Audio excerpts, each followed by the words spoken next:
Recapping the top story, the former Free State Premier S. Magashule says he does not want the asbestos roofing removal case to just be withdrawn. Instead, he wants to be acquitted. I'm Wandela Mbana for SFM News Headlines at 3:30. In sports this hour, Safa appears before Parliament and Banyana face Zambia, while Van Rooyen Leishman earned spots at Oakmont in final US Open qualifying. More details at 3:30. SAFM 104 to 107 nationwide, leading the conversation. The land is their legacy, but in season 3 of Yellowstone, that legacy is under fire. Kevin Costner returns as John Dutton, fighting to protect his ranch, his family, and everything that can't be bought. More enemies, deeper betrayal, and the battle for the West, it's only just begun. Yellowstone Season 3. This land was won with blood, and it'll take more to keep it. Saturdays at 9:30. Starts 24 May, only on S3. Open up.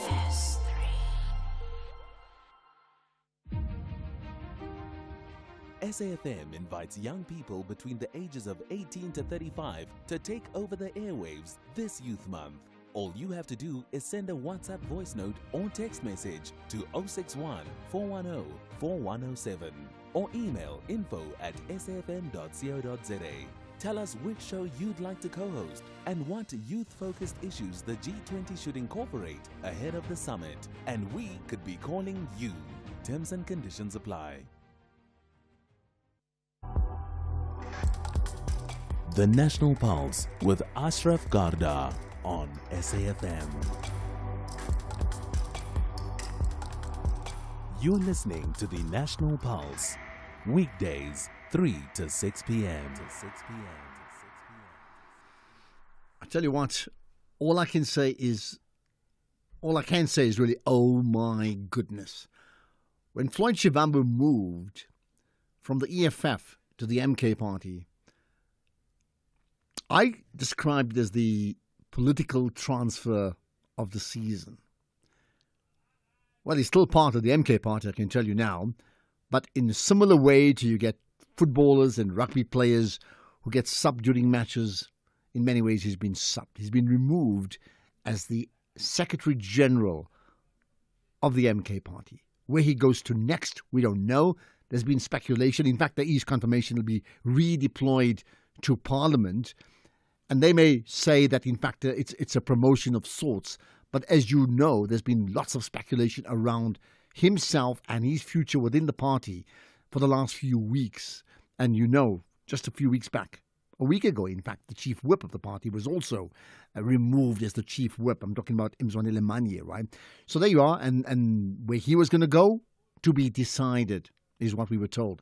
So there we are. We now know that the heart and the engine room of the MK party being held by the Secretary General is not that position that belongs to Floyd Shivambu any longer. He'll be in Parliament. Right. This is the National Pulse. If I ever asked you what moves the National Pulse, you have an answer right away. We'll take your calls, not quite now, just now, 086 000 2032. But WhatsApp, you can do it right away. Quick reaction. Floyd Shivambu out as the SG into Parliament. What's your one word that best describes your emotional reaction to that? 0614 104 107. And then you can tweet right away, of course, hashtag the National Pulse. Right, we'll get to that story as well later on too. In the meantime, the Bloemfontein High Court has ruled that the former Ace Magashule's personal assistant, and that's Morwadi Cholota's extradition from the US was unlawful. Cholota was accused alongside 17 others, including the former Free State Premier Ace Magashule, in the asbestos corruption case. So it's a big case, isn't it? So what does this all mean legally in terms of the overall implications of it all? Great that you're part of the show. Thank you for listening in the country, around the world. But let's get to the first guest. Intabi Singh Dubazana is with me, an attorney at the High Court and director of Dubazana Attorneys. Appreciate you giving up your time here on the National Pulse. Thank you so much for having me. Thank you. So take us through this. I mean, there's so maybe, I mean, we do know this. This has been an ongoing case around this asbestos trial. And then you had a person who was extradited to South Africa, and there was huge fanfare around it, huge publicity. So what has the court ruled? And then we'll talk about the implications. All right.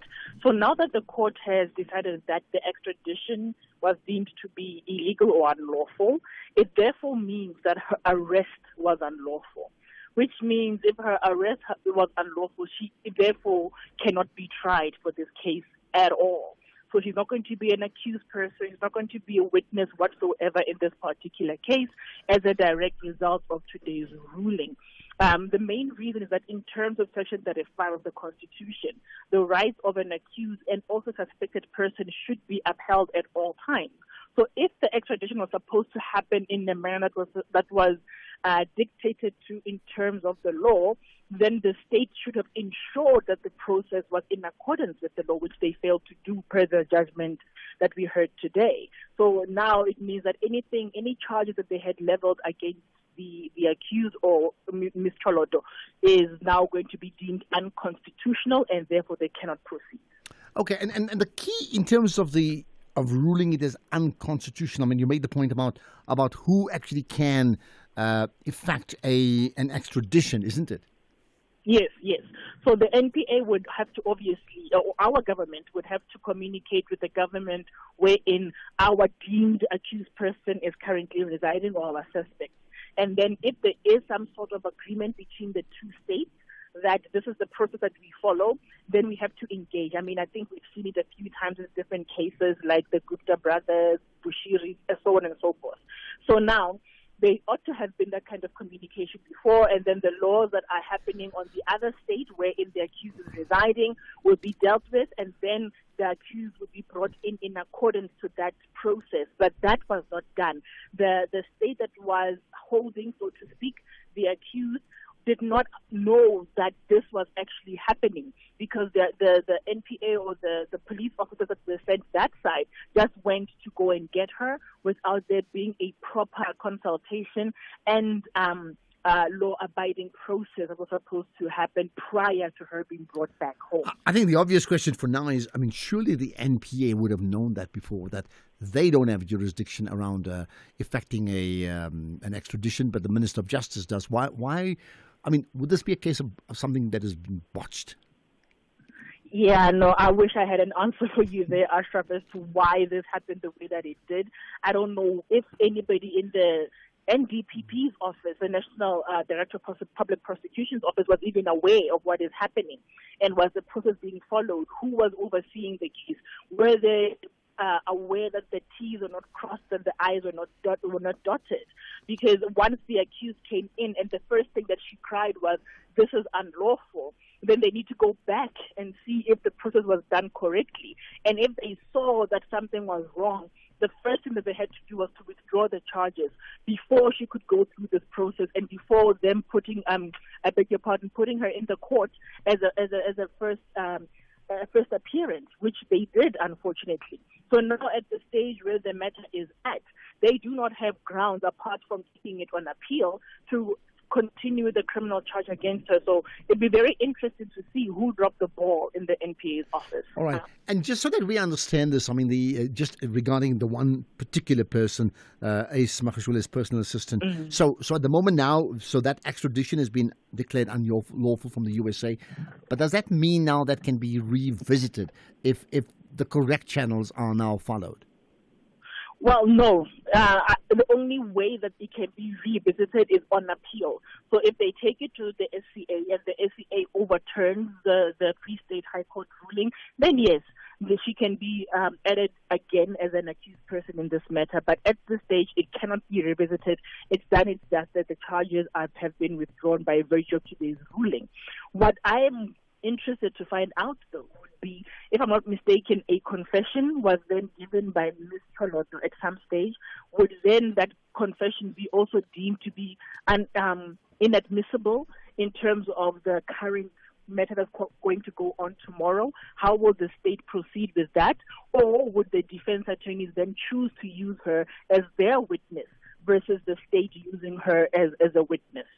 Okay, how interesting. So moving forward, maybe, and this is the last thing for now. And yes, it's an opinion, but I'm asking from a legal perspective. What implications may this not have from a legal case in terms of the actual issue at hand, which is try and essentially convict certain individuals of a whole lot of things, including corruption? If her evidence was crucial or her presence as an accused person was crucial and now she's no longer part of the case, it may be a big hurdle for the state to prove its case beyond a reasonable doubt for the other remaining accused persons. But if the evidence that they have against the accused persons that are currently going to be on the stand really has no bearing on her evidence, then they should be able to secure conviction.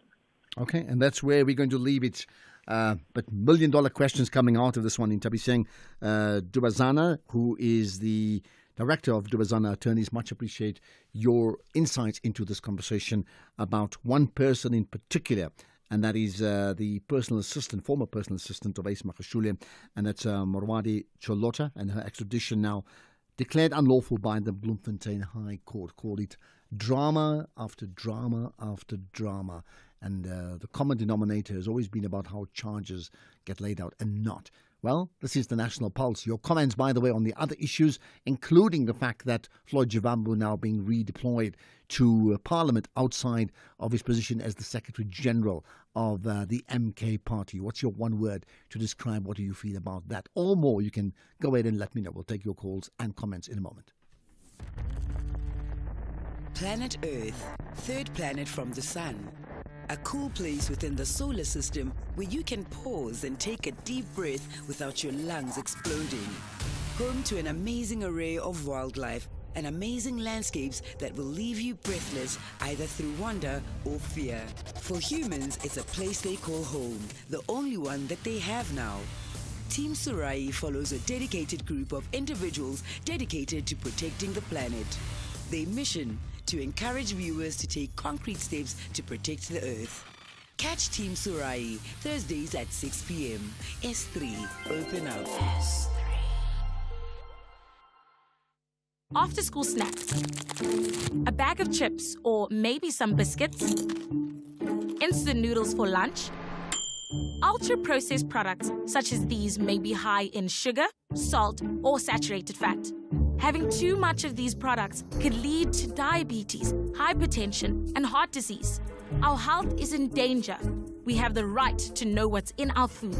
Demand front of package warning labels now. Sign the petition on heala.org. HEALA.org.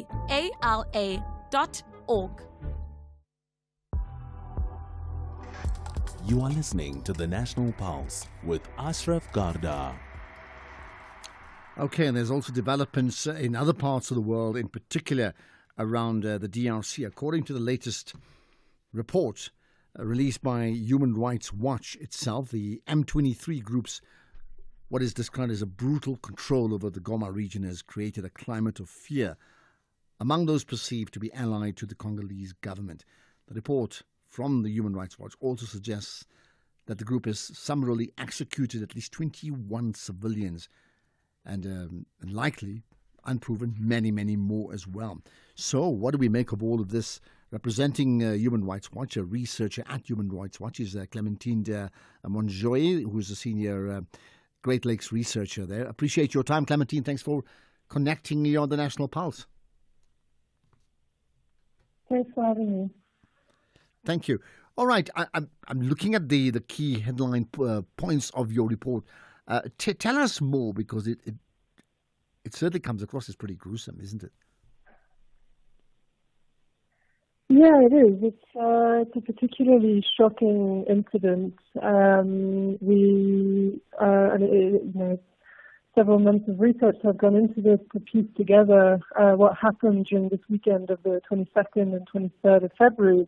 But essentially, through interviews with witnesses, relatives of victims, and then a number of photographs and videos that we were sent by sources on the ground and collected on social media, we were able to establish that essentially on the afternoon of the 22nd of February, several pickup trucks filled with M23 fighters arrived to this neighborhood of Kasika in Goma, which is just next to a former Congolese military camp, and started pulling out men, young men especially, from their homes, accusing them of being allied to the Congolese army or the Wazalendo, the coalition of armed groups that collaborates with the Congolese army.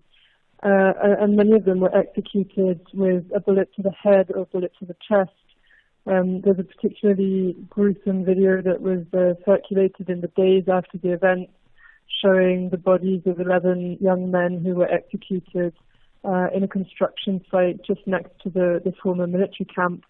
And the next morning, we were told that a bit further north, a group of young men were rounded up and quite likely taken for military training. They were being guarded by several M23 fighters, including one that had the red armband of the military police unit of M23, and 3 men that tried to escape there were also shot dead. So a particularly violent sequence of events. So based upon your findings, I mean, what do you think? What are the implications of your findings in terms of various governments and government organizations, and like the African Union and others, and peacekeeping forces, if any may look at this? Well, I think there needs to be a full kind of recognition of the type of administration that the M23 and its allied AFC have put in place, and the brutal methods that are being used by this armed group and abuses that they're committing. I mean, these could potentially be war crimes. There was no fighting taking place between the warring party when these men were shot. They were civilians, and they were shot in the head and the chest, which indicates that they were deliberately executed, and these can be war crimes and investigated by the International Criminal Court. So there needs to be a reckoning with this, and Rwanda's role in supporting this armed group and fighting alongside it, and the responsibility that they have for giving that kind of support to an abusive armed group like the M23. I know our conversations about effectively reporting on a report based upon the research of your organization, but I suppose the next question would be like, where to next for that region, which has been plagued by, violence and internecine fighting that has certainly caused tremendous instability, loss of life, and therefore a lack of faith and goodwill in that region. Yes, absolutely, and it's really concerning to see how the conflict has escalated in recent months since the M23 captured Goma and Bukavu, the 2 kind of major cities in eastern Congo. And what's incredibly concerning is we're seeing continued and sometimes increasing support from Rwanda to the M23, but also from the Congolese army to the Wazalendo coalition I just mentioned, and no accountability for commanders that have committed abuses or who should have known about abuses and punished them. Instead, we're seeing a kind of both governments turn a blind eye to the abuses that they are enabling, and this has had devastating consequences for the civilian population in eastern Congo that has already been suffering from this conflict for more than 3 years. Some have been displaced multiple times. There's hundreds of thousands of people that have been displaced by this latest kind of iteration of the conflict, and really have been caught between a rock and a hard place, having to flee, but also face kind of reductions in humanitarian assistance due to the USAID cuts. So it is a really concerning trajectory for the region, and there needs to be international and regional concerted pressure on both governments to end their support to these armed groups and make sure that commanders that commit these abuses against civilian populations are held accountable. Okay. Is there anything else you'd like to share in terms of, again, there's a sense of people looking for hope. I mean, do you see any hope amongst this this tunnel of darkness? Do you see some light? I mean, I think it's been devastating to see the impact that the M23 kind of administration has had on Congolese civil society and media, which used to be a really thriving kind of landscape, albeit restricted by the Congolese government and facing some pretty severe threats. But they are trying to continue their work despite these circumstances that they are operating in, and they are trying to document abuses and ensure that these things that are happening aren't unknown, and that one day what they document can be used in a court of law to hold perpetrators accountable, and that is commendable and should be supported. Well, there's always hope. Clementine de Monjoy, the senior Great Lakes researcher at the Human Rights Watch, reflecting on the position in terms of Human Rights Watch research into what's just happened regarding the M23 group and the control over the Goma region in the Congo. Right. Well, we'll pick up on the other big announcement regarding Floyd Shivambu right after this.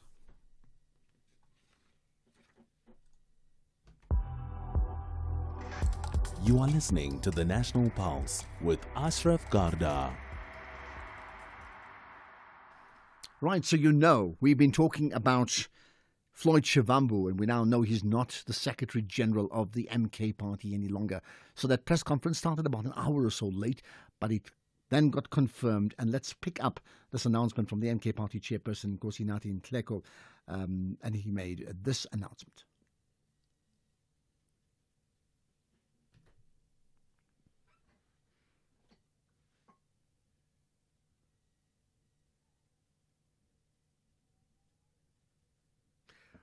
All right, let's just see if we can get let's just reconnect onto that, because we need to play that sound. It's really important. I'm just checking between Keys and Patrick whether we can sort all it out. As soon as I get the go-ahead, you let me know. But it does mean as well, just your quick comments on that. Feel free to do that. Just your one word that best describes just what you think that best reflects your understanding of what's happened regarding Floyd Shivambu now moving out as the Secretary General of the MK Party, and then to Parliament. Just keeping in mind, and you have to, I think we'd be wrong not to look at the other position in isolation, and that is Mzwanele Manye, the Chief Whip of the MK Party, removed from that position a week ago to a position yet at that point in time to be announced. I mean, let's try and understand all of that together. Let's see if we can now sort that out. If not, then let's take some calls, perhaps, or some WhatsApp comments that we've got from you. In fact, some of the callers we do have Les, right? So Les, Les, you want to talk about crime? Hi, Les. Hi, how are you? Yeah, very good indeed. Go for it, Les. What's your point? Okay. So I've got a suggestion here for the crime, murder, and killings here in South Africa. Yeah. The first one is who is supplying the unlicensed firearms here in South Africa, or unlicensed guns. So my proposal is, what about the state to apply decommission of unlicensed firearms and guns? Are you wait, but as you make a suggestion, so you're thinking what? I mean, because your point is interesting. Who's supplying firearms? So who's benefiting from this? Yeah. Okay. As we have got unlicensed firearms, that most of the people they use those unlicensed firearms to commit crime, murder, and everything. So there is a decommission of arms is whereby people are given a certain short period of time to bring all those unlicensed firearms, especially, let's say, for instance, for 2 months, in a certain place, in the form of amnesty, whereby those people are not going to be charged for possession of unlicensed firearms. However, for those who have already committed crime and have the case maybe are pending, will not be granted the amnesty. In this case, this is where we can try an alternative to stop crime in South Africa. The reason why we can apply these things is most of there are some certain groups or entity or individuals who are supplying the guns to some individuals who are perpetrators here in South Africa. So the Minister of Police, he said, please, men, stop killing the women. It is just, those words is very weak. We must apply some other alternative sanctions. All right. Okay. Can I hold it? I think you made your point. We're going to move on. Thank you for that.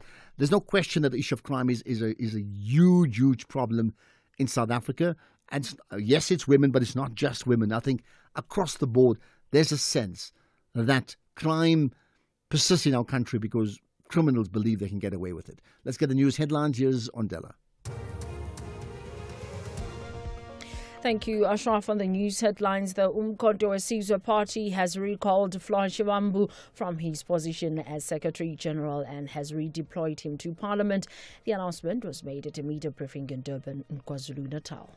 Former Free State Premier Asa Magashule says he looks forward to the asbestos court case that is scheduled to continue in the Free State High Court. And City Power says it will restore electricity supply to River Park in Alexandra, north of Johannesburg, which has been disconnected since last week. A full update follows at the top of the hour.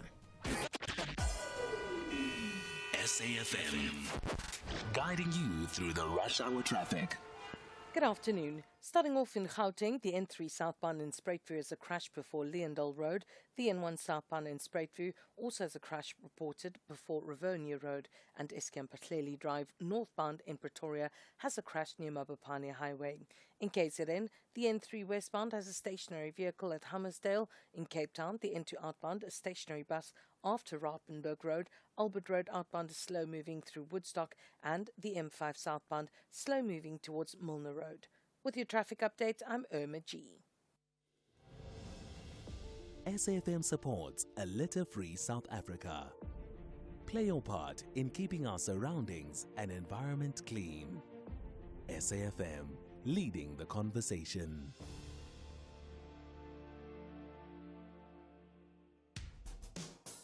SAFM has signed a code of conduct that is enforced by the Broadcasting Complaints Commission of South Africa. Under the code, we are committed to giving news that is accurate, comment that is fair, and programming that is not harmful, does not amount to hate speech, or contain violence or explicit sex. If you think we are not living up to that code, then you can inform the Broadcasting Complaints Commission of South Africa. Direct any complaints in writing to the Broadcasting Complaints Commission of South Africa. PO Box 142365, Craig Hall 2024. Fax to 011-326-3198 or an email to bccsa@nabsa.co.za. For more information, please visit www.bccsa.co.za. This is SAFM Sports with Tuming Khapele. I tell you what, when I just see the word VAR and I think of SAFA and I think of Parliament, you know there's something is going on. To me, tell me more. Well, a very good afternoon to you, Ashraf, and our listeners. The South African Football Association appeared before Parliament today regarding governance issues, including allegations of bullying, treatment of female staff, and 10 million rand payment to the SAFA president without the knowledge of the NEC. Amongst the issues discussed is the Federation saying that they're still investigating why Tebogo Mokoena was played in Bafana's game against Lesotho, where the team were almost docked 3 points for his wrongful selection for the Polokwane encounter. Investigation, it will be dealt with, and names have been bandied about. But when FIFA makes that decision, then only the investigation will be completed. The investigation is incomplete at the moment. What systems, in terms of what the Honourable Member has asked, does SAFA have in place to prevent this? I mean, there's boards, there's modern analytical stuff. I mean, you can even check a player's progress on computer. Don't you think that's a serious offense? I think the problem here was that FIFA, CAF, and the match commissioner were not informed of the yellow cards. And when you get to a match commissioner's meeting, that's when you are alerted to this. Even SAFA was not alerted to it officially of Mokwena's 2 yellow cards. It came up after the game against Lesotho. So I don't want to say too much about it because, people will feel that they are prejudiced about their own rights concerning this game. It's a very serious matter. From the legal committee's point of view, I've engaged the CEO on this matter because there are queries like Mr. Trollop has. Lots of queries that come to me as an individual. It has to be answered. Well, still staying with football, Banyana are in action this afternoon and they're looking to wrap up the inaugural 3 Nations series against Zambia at the Lucas Muripe Stadium in Atteridgeville this afternoon. The game started at 3 p.m. and currently the game is 36 minutes in and it still remains goalless. We'll definitely keep you up to date with what is happening there down in Pretoria.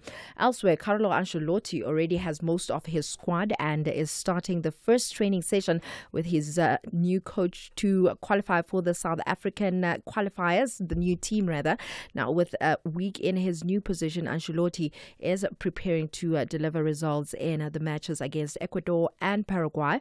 Ecuador is in second place with 23 points and Argentina already qualified in first place with 31 points while Brazil is in fourth place with 21 points. In rugby, Edinburgh rugby head coach Sean Everett says that his team showed plenty of fight throughout the season's United Rugby Championship. His side finished 7th in the regular season but fell short in the quarterfinals, losing 42-33 to his resilient Bulls team at Loftus Versfeld. The South African-born coach praised his players for their determination to reach the knockouts.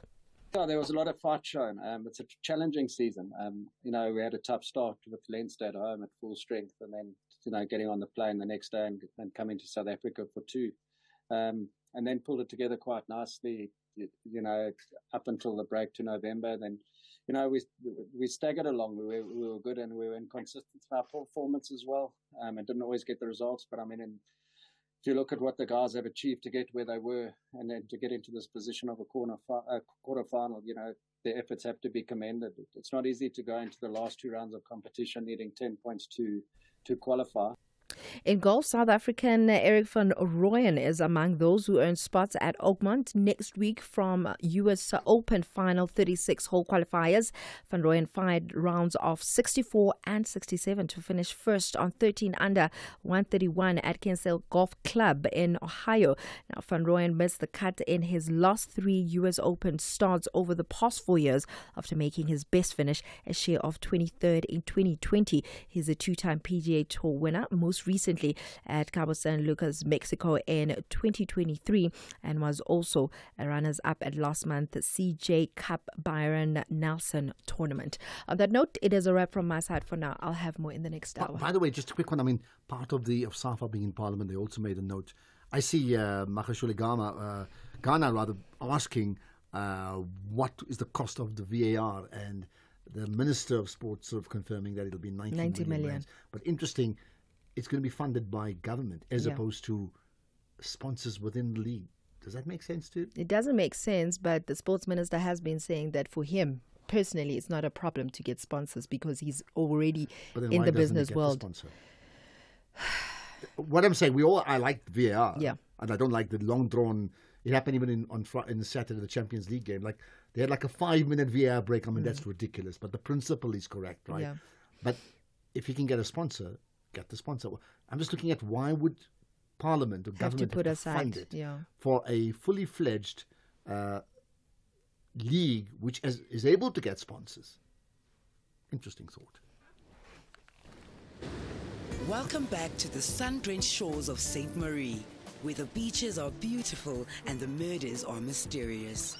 It's Death in Paradise Season 7. New cases, quirky suspects, and D.I. Jack Mooney, who's still figuring out the island and how to drink coconut water gracefully. Catch the show where paradise meets puzzling crime. Because even in paradise, someone always has a secret. Death in Paradise Season 7, Wednesdays at 9 p.m. on S3. Starts 28 May. S3, open up. Bafana are looking for nothing but maximum points to have a decent position in Group A. But neighbors Zimbabwe want to put their best foot forward to triumph. This is the Hollywood Bets COSAFA Cup 2025. Do not miss out on the thrilling action of Southern African football. South Africa battles it out with Zimbabwe. This Saturday, 7 June at 2:30 p.m. Streaming live on SABC Plus and SABC One. Also available on SABC radio stations. Proudly brought to you by SABC Sport. For the love of the game.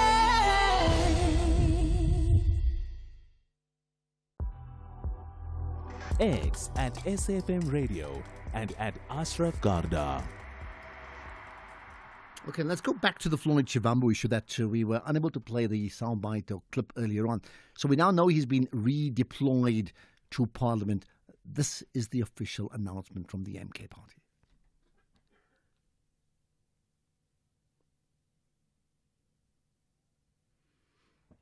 MK party and its leadership has been approached by members of various sectors of civil society and has taken due consideration of the gravity of this matter.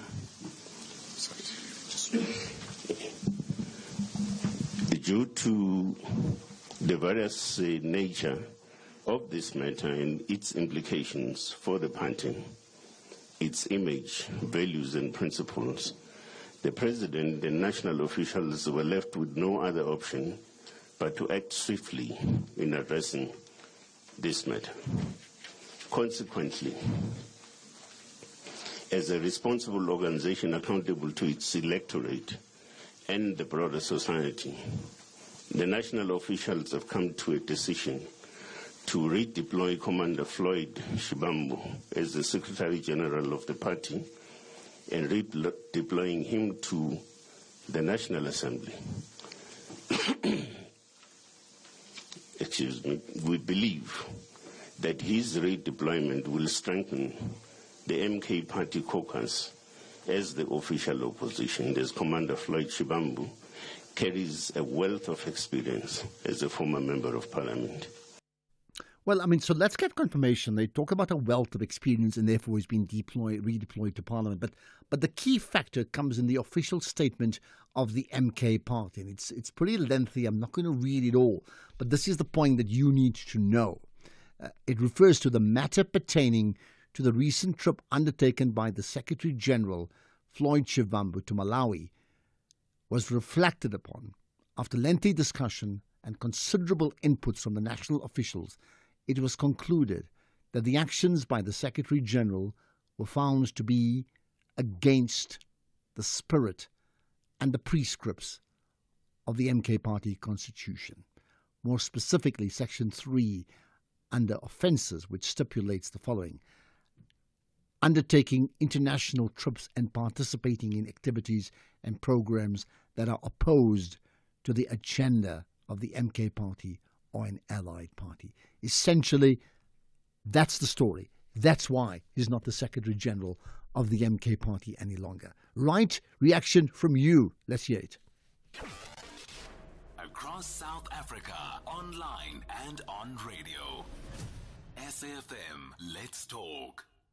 Let's certainly talk about other issues too regarding South Africa's state of agriculture, in fact. Now, listen to this one. South Africa's GDP increased by 0.1% in the first quarter of the year. Now, we know that's not good enough. It's very low. We need to dramatically increase that, and it's been on a downward trend for a good number of years, right? Now, however, the agriculture, forestry and fishing industry performed well and increased by 15.8%, contributing 0.4 of a percentage point to the GDP growth.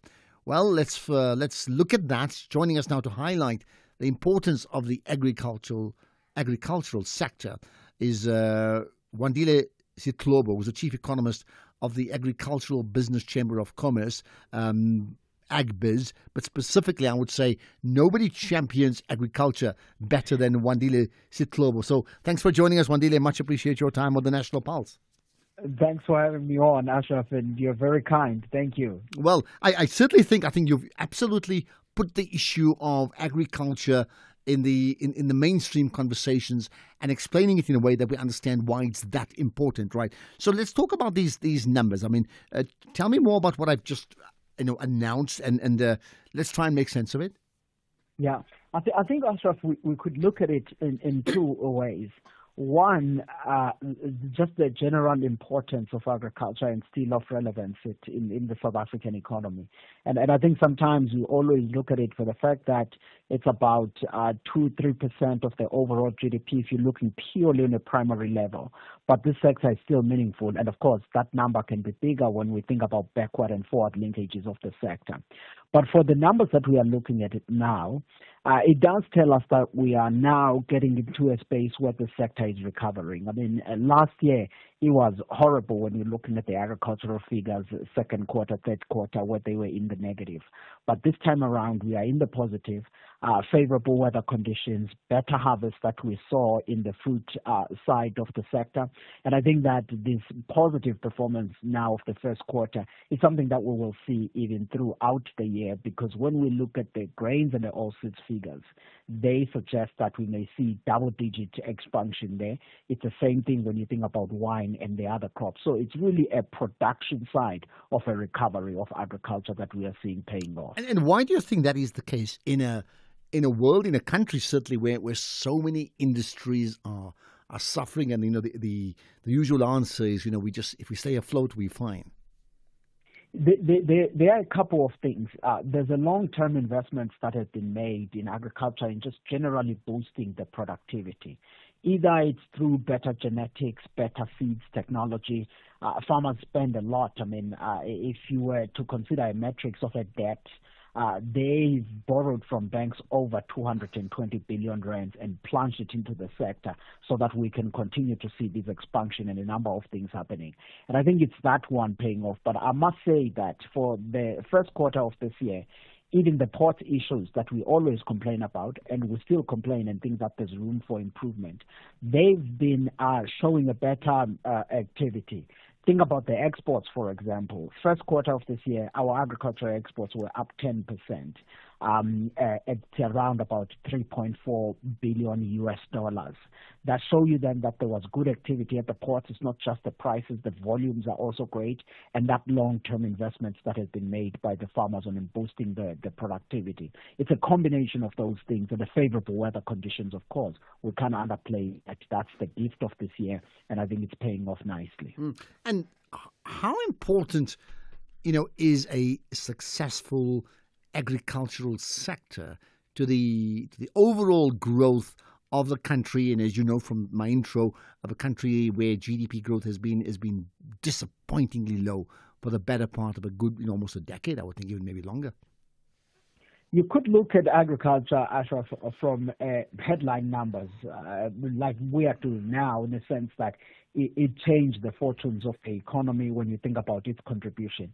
But the other way of looking at it is the fact that this is a sector that is dominant in areas where there's really not much of activity happening. In rural side of South Africa today, agriculture is one of those sectors that is really carrying the activity in terms of growth, but also in terms of employment. You have, Ashraf, here close to 1 million people that are working at a primary level of agriculture, and around 350,000 people or so in the value chain of this sector. So when it's robust and it's delivering employment for all of those people, it's something that we get to celebrate, and of course then changing the headline fortunes of the sector.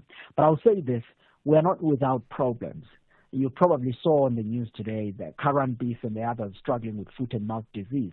So you do have a broad recovery, but there are certain pain points in agriculture, and I think the livestock industry is one of those that, unfortunately for beef farmers, we are entering a period that may be slightly painful. But headline, looking at the sector broadly, things are looking well.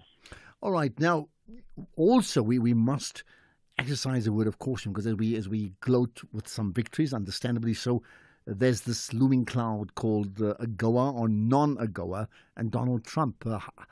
How do you make sense of what may or may not happen then? The reality is that the U.S. market is important for South African agriculture. It's about 4% of our exports, but concentrated in nuts, citrus, wine, grapes, and the others. And the interesting thing, Ashraf, is that if you look at the first quarter of this year, of course, before these Liberation Day tariffs, our exports to the U.S. were up 19%. Over 100 million US dollars that we sent there. And of course, for the overall quarter, 3.4 billion is what I had said. So the US is important in that sense for those commodities. So depending on what happened post-July, as to whether we remain at very lower tariffs or as South Africa, we managed to secure a preferential trade term with the U.S. for agriculture. That is a critical point, and my very hope is that we are able to continue to access that U.S. market because while at the headline it's 4%, but it's concentrated in a few provinces and in a few commodities, so it gets to be something that we want to continue to access. I'll tell you what, let's leave it at that on a high, and let's look forward to more conversations with you as you champion the cause of agriculture and maybe some big wins that we can celebrate in the future on a regular basis. Wandile Sitlobo, the chief economist of AgBiz, which is the Agricultural Business Chamber of South Africa. Much appreciate your time here on the National Pulse. We all have an enemy. Not me. Oh, please. Trust me, you do. Some are vocal about it. I mean, they don't shy away from it. Open hatred. Well, at least they're honest about it. Then you get our Satan. Oh, they will hate you in the shadows. Consult the Magoya of Baloi. Maybe an Nkabi for you here and there. Trash your name until it can't even be recycled. Tune into My Secret Enemy and get a front row seat to some of the most spine-chilling stories in the whole of betrayal. My Secret Enemy, Mondays at 6 p.m. only on S3. Open up. After a 1-0 draw in their opening match in last year's edition of the regional competition, Bafana Bafana and the Mambas meet again in this year's tournament opener. This is the Hollywood Bets COSAFA Cup 2025. Catch the glittering action of Southern African football. South Africa versus Mozambique. This Wednesday, 4 June at 2:30 p.m. Streaming live on SABC+, SABC Sport on DTT Channel 4 and SABC 1. Proudly brought to you by SABC Sport. For the love of the game. Night Talk with Oliver Dixon. You and I have a country to build, difficult conversations to have, solutions to find, and stories to tell. Join me, Oliver Dixon, on Night Talk every Monday to Thursday from 10 p.m. to midnight.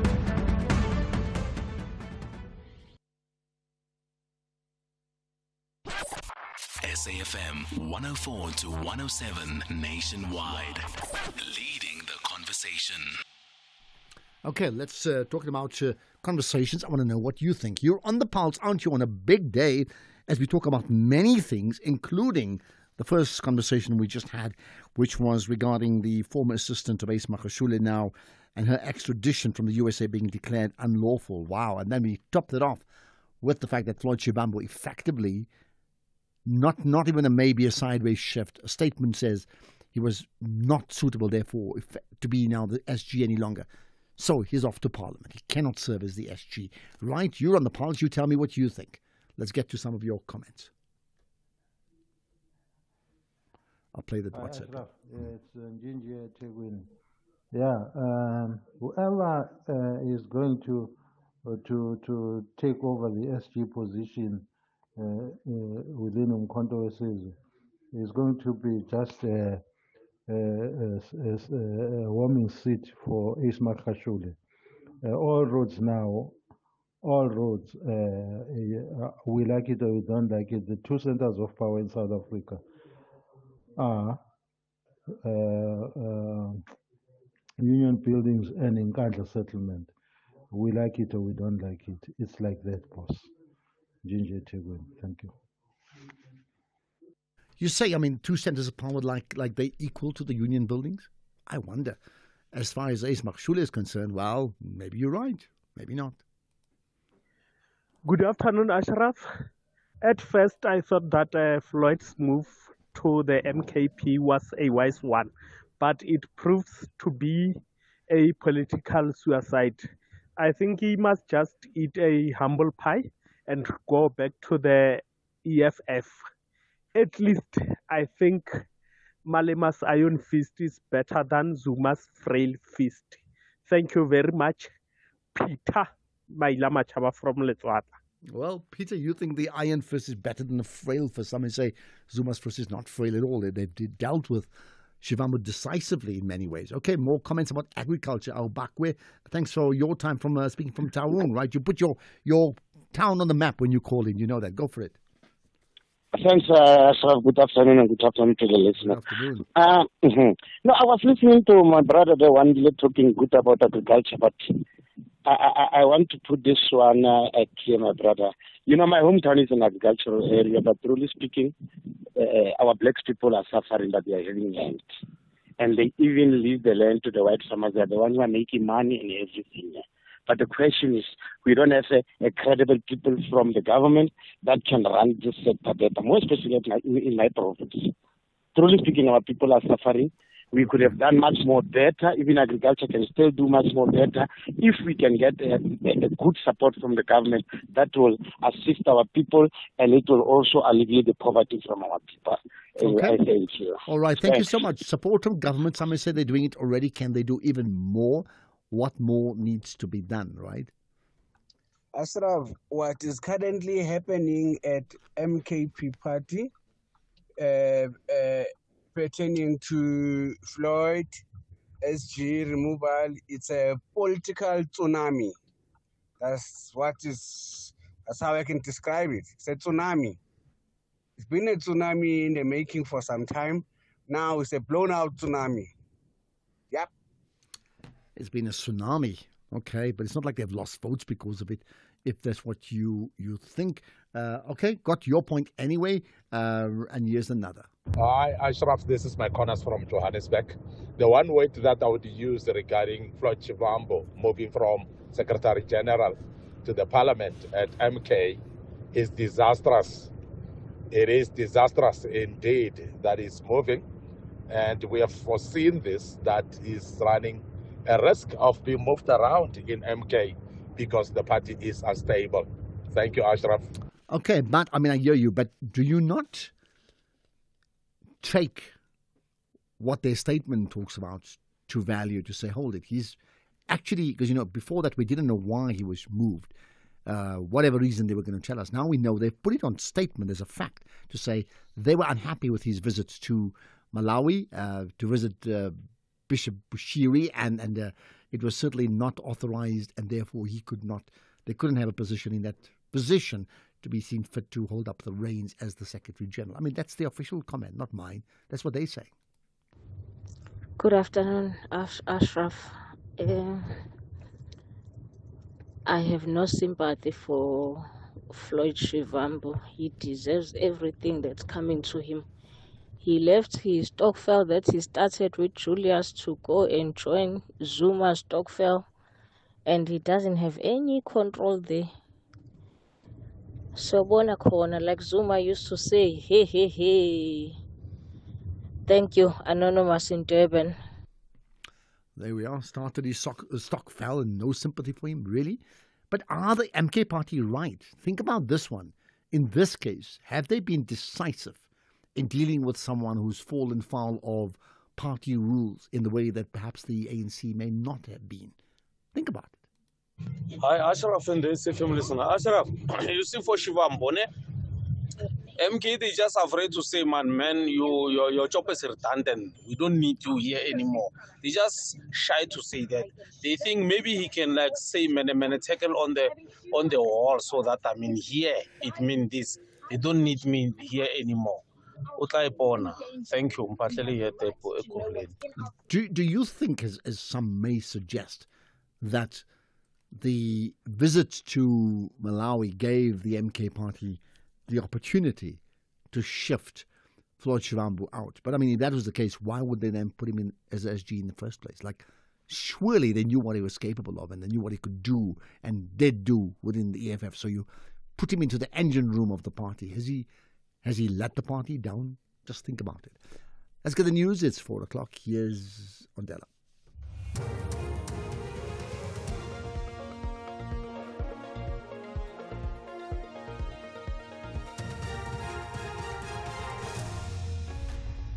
Thank you, Ashraf. Top stories at 4. Court dismisses EFF's application on fuel levy and Shivambu redeployed to Parliament. For SAFM News, I am Ondelampana, and a very good afternoon. The Western Cape High Court has dismissed an urgent application by the EFF which sought to prevent the implementation of the general fuel levy increase. The increase will come into effect from tomorrow. The fuel levy hike was announced by Finance Minister Enoch Godongwana when he tabled the budget for the third time last month. The EFF said Godongwana took an incorrect approach in his decision to propose the increase. The Umkhonto weSizwe Party has recalled Floyd Shivambu from his position as Secretary General and has redeployed him to Parliament. The announcement was made at a media briefing in Durban, KwaZulu-Natal, a short while ago. The party's top leadership has also briefed the media on the current political climate in the country. Yesterday, the Western Cape High Court ruled that the National Assembly's decision to designate the party's Deputy President John Hlophe as a member of the Judicial Service Commission was invalid and unconstitutional.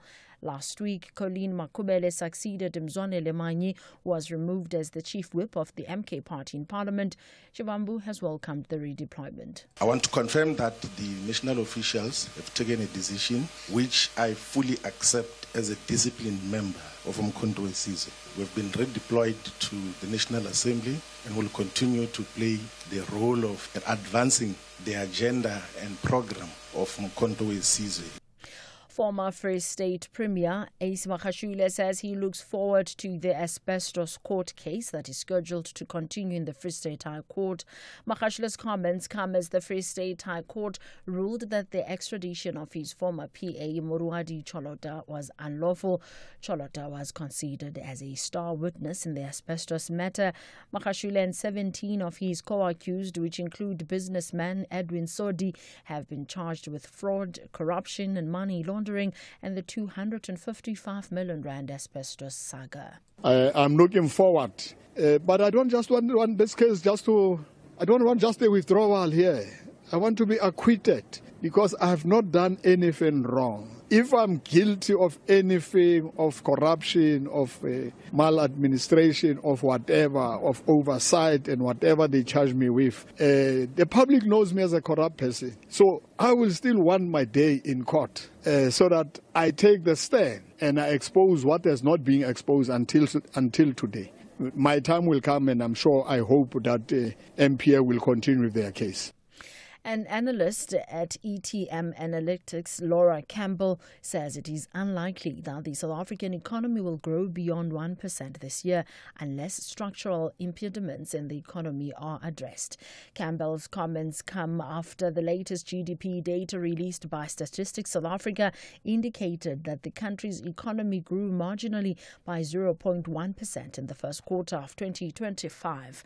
This follows a downwardly revised increase of 0.4% in the fourth quarter of 2024. The data shows that while the agriculture sector supported the marginal uptick, the mining and manufacturing sectors were the biggest drag on growth. And this is not a good signal for longer-term sustainable economic growth. Based on these figures for the first quarter, it's likely that the economy will struggle to reach 1% growth for this year. What we need to see from the government is an increased willingness to manage the economy and address key structural weaknesses, such as the poor educational outcomes, the lack of small business activity, and excessive regulation and interference in the manner in which businesses conduct their activities. So we're not going to see growth pick up unless these structural reforms come through. City Power says it will restore electricity supply to River Park in Alexandra, north of Johannesburg, which has been disconnected since last week. This comes after the power distributor had a meeting with community leaders and ward councillors. The entity disconnected power to the area after residents became violent during a scheduled meter audit and disconnection operation. City Power spokesperson Isaac Mangena says they will re-enter the area and disconnect disconnect households found with illegally connected or bypassed meters. While we condemn the unlawful behavior witnessed during the operation, we really acknowledge as City Power the importance of constructive dialogue and also have resolved to give law-abiding citizens a fair opportunity to engage and ensure that we deal with these issues. Once power is restored, City Power teams will re-enter the area. This is one of the conditions that we have given to the residents, that the City Power should enter the area without any disturbance or confrontation from the residents.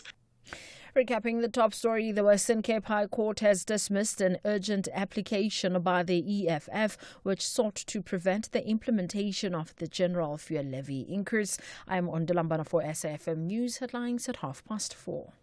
In sports this hour, Amajita coach left empty-handed despite historic win. Stormers Bruiser locks in URC award, and top seed Sabalenka beats Zheng to reach French Open semis. More details at 4:30. SAFM, guiding you through the rush hour traffic.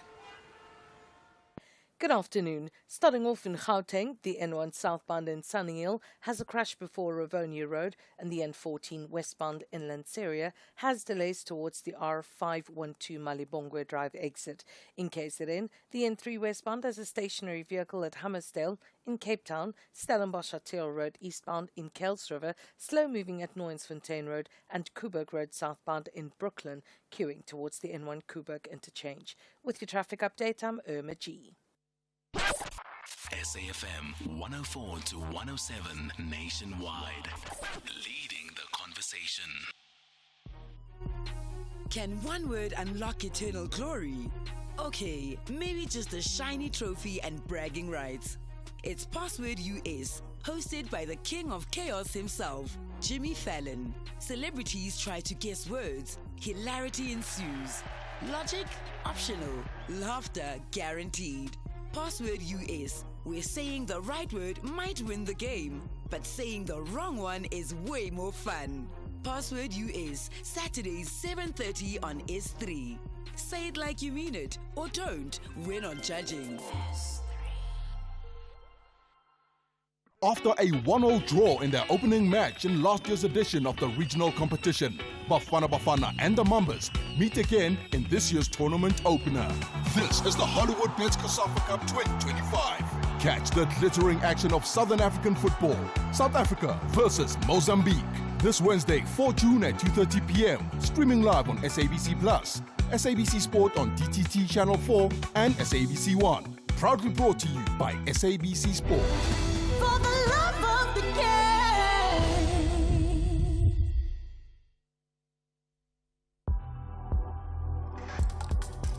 The National Pulse with Ashraf Garda on SAFM.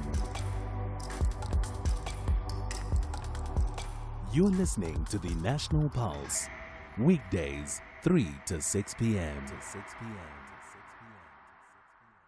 So we know now that Floyd Shivambu moving from the EFF to the MK party is the political transfer of the season. Well, what do you make of this transfer, shifting of positions? He's not the SG, Secretary General. He's not the engine room of the MK party any longer. He's been shafted, really, because that's the MK party's official statement says they found him unfit to be in that position. And I'm paraphrasing, because of his visit unauthorized to Bishop Bashiri in Malawi. So he's gone to Parliament. What do you make of that, right? And there are many other issues we're going to talk about. My name is Ashraf Garda. This is the National Pulse, and you're an important part too of the National Pulse. You can connect with us right away via Twitter or the X platform. Just tweet using the hashtag The National Pulse, tag SFM Radio and tag me. And then we'll take your calls, not quite now, later on, 086 0002032, WhatsApp, text or voice note. You can do that right away, 0614 104 107. Reaction to that, the Floyd Shivambu issue, reaction to the issue of South Africa's agricultural industry, reaction to the earlier conversation we had when we started the show regarding the former personal assistant of Ace Magashule, and that's Morwadi Cholota's extradition being found from the USA being found unlawful by the Bloemfontein High Court. Yo, man, in one day, there's like 4 or 5 big issues and I'm sure there's even more. Here's one for starters, I think. So we know the story of Andiswa Mengo, the judge's secretary, who lodged a claim of sexual harassment against the Eastern Cape judge president, and that's Selby Mbengenenge, right? Now, we know that part. Now, here's the development. The claim now is there was a chilling handwritten death threat on her desk at the Eastern Cape High Court in Makanda. So all of that came up. Let's find out more about it just to get some further context to this and the implications thereof with Alison Tiley, who's the Judges Matter Coordinator. Alison, appreciate your time. You're on the National Pulse. Well, it's very nice to be with you. Thank you. So just firstly, just your quick understanding of what has actually happened. Well, as far as we know, there has been this threat left in her office, and the threat particularly refers to the next round of hearings in relation to the sexual harassment matter, where she is the complainant. And I mean, including that note, it also talks about come season 3, and I'm quoting, come season 3, you will be destroyed. I mean, that is horrific. Yes, it is. And I think it's not only horrific for her, but it's also horrific for other complainants who are thinking about coming forward. And obviously this will have a chilling effect. Yeah. How, I mean, to take it forward from one is the emotional side, but the other is purely from a legal position. We're not talking about just anybody. We're talking about a senior position in the legal fraternity. In fact, both of them are, right. How do we take this issue forward in a way that is an important lesson for all of us? Well, I think the two things that strike me is that the first is that there is this quite significant difference between them in terms of the power that they have. So while the judge president is obviously the leader in the division and the most senior judge there, the complainant in this matter is really very junior.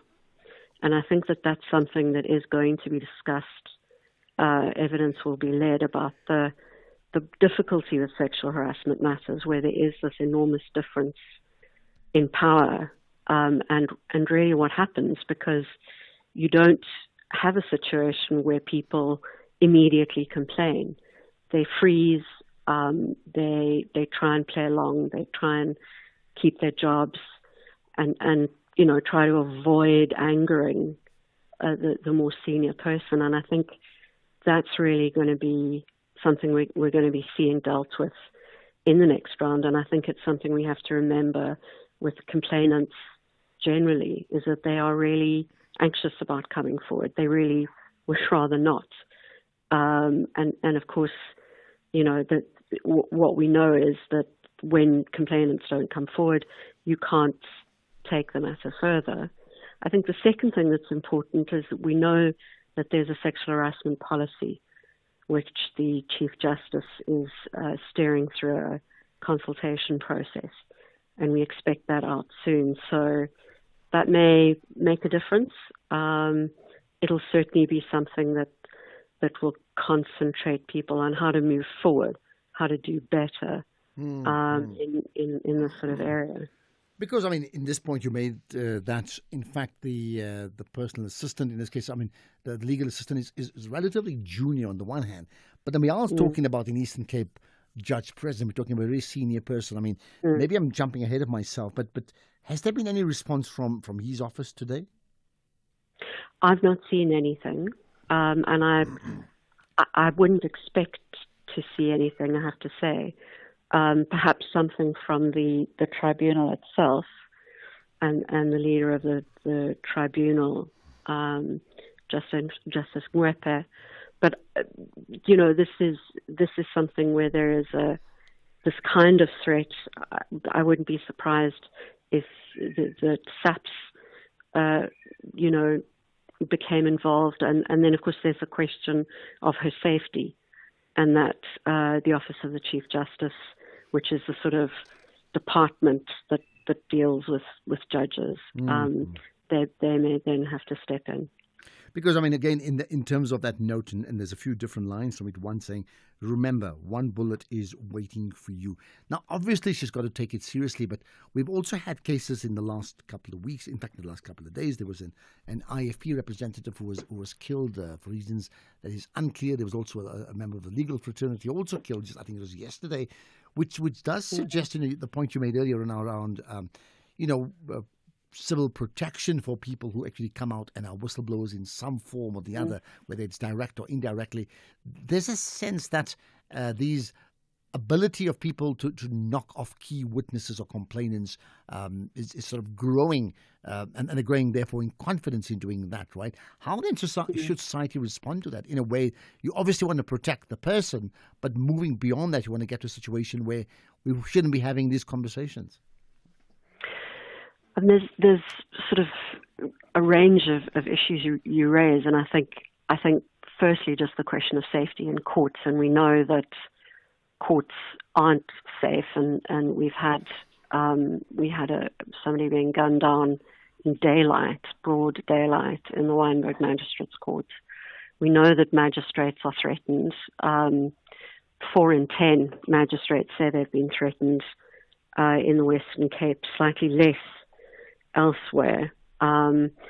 We have the broader problem of people who try to raise issues, who are involved in the criminal justice system, who are witnesses being threatened, whistleblowers, again, even more broadly, both in criminal and civil matters. We don't seem to be dealing with this effectively. We know that the Minister of Justice has indicated that there'll be more work on whistleblowing, and whistleblowing policy, I think, was released perhaps a year or two ago. We know Justice Zondo made recommendations, but we certainly aren't seeing any movement on that. I'm not sure that it's actually susceptible to something you can deal with by policy. It's just a problem at so many different levels, and some of it is just so violent. It has to be dealt with by the criminal justice system. Absolutely. Well, let's leave it at that, because lots of questions that need answers on. Much appreciate you giving up your time here today, Alison Tiley from the Judges Matter Coordinator at the Judges Matter. And the context to all of that is this issue of a person who raised the issue of sexual harassment against a senior person, Judge Mbenenge, and then you find a situation where there's a threat that's come up, and there's more, and it's very, very explicit. I'm not saying we can attribute it to the judge, but the threat is really serious indeed. And the point being made, it dissuades people from coming up and wanting to present themselves in their stand, for justice. Well, you're connected to the National Pulse. A new client, a bulk discount, a chance to expand. Business opportunities don't wait, but with the Standard Bank Business Revolving Loan, neither do you. Get up to 10 million Rand in funding, access it anytime, and borrow again as you repay, giving your business the cash flow it needs when it needs it. Keep your business growing with a Standard Bank Business Revolving Loan. Visit standardbank.co.za/business loans to apply. Standard Bank is an authorized FSP and registered credit provider. T's and C's apply. This week on BBC Primetime, watching TV could make you a winner. It's the BBC Primetime Watch and Win competition. Just tune into your BBC Primetime shows, answer a few simple questions on S3's TikTok account, and you could walk away with awesome prizes. From thrilling dramas to jaw-dropping reality shows, the more you watch, the more chances you have to win. Watch, answer, win. Only on BBC Primetime. Airs weeknights 9 to 11 p.m. on S3. Your couch just became the best seat in the game. Are you looking for the best savings on spectacles? At Specsavers, enjoy 1,500 Rand off when you get tested at South Africa's trusted and most established optical group. Get 1,500 Rand off all frames in store, or use your 1,500 Rand off on our leading lens enhancements, such as drive light lenses that reduce artificial glare whilst driving. Book online or call your nearest store today. Affordable eye care, Specsavers. T's and C's apply. X at SFM Radio and at Ashraf Garda. By the way, you may be aware of this. There's a conversation people are having about a different sort of COVID-19 outbreak, different variant that is, and should we be concerned about that? We'll chat after 5 o'clock to Professor Tulio de Oliveira about just that.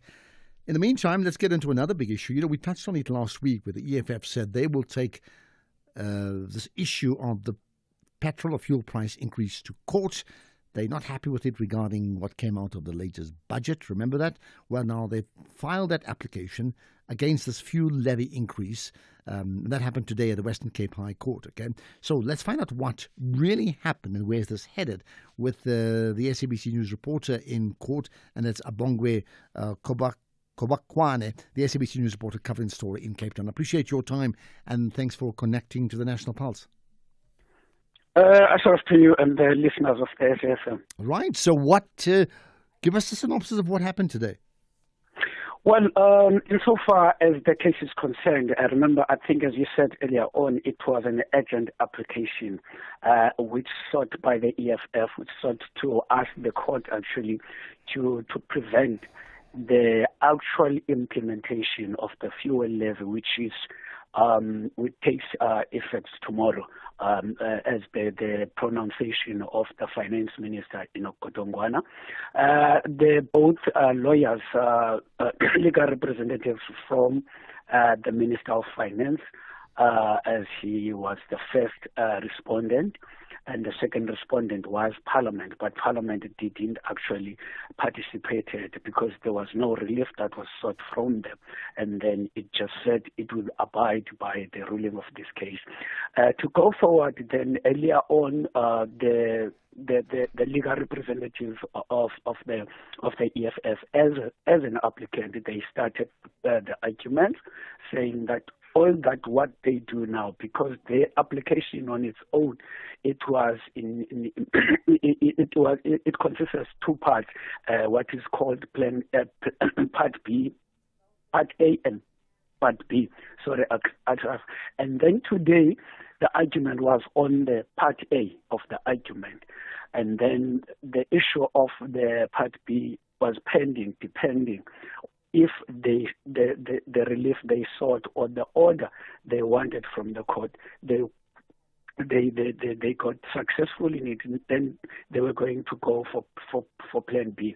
Then the Part B now is no longer it falls away under the circumstances because the judgment has been given by the three judges that were hearing the matter, and Judge Nathan Erasmus came back after their decision and gave the judgment today, saying that they dismiss the EFF application with cost, and with the cost that the party will still have to pay the cost of the minister as the respondent in this case. That, in a nutshell, that's what happened. Okay, so anything else should be happening next? I mean, EFF response, for example? Well, it's difficult to say, Ashraf, for now, because we have actually ourselves, as journalists, we didn't get a response. There was one of the EMP MPs who were there, but he couldn't give us a response as to what now.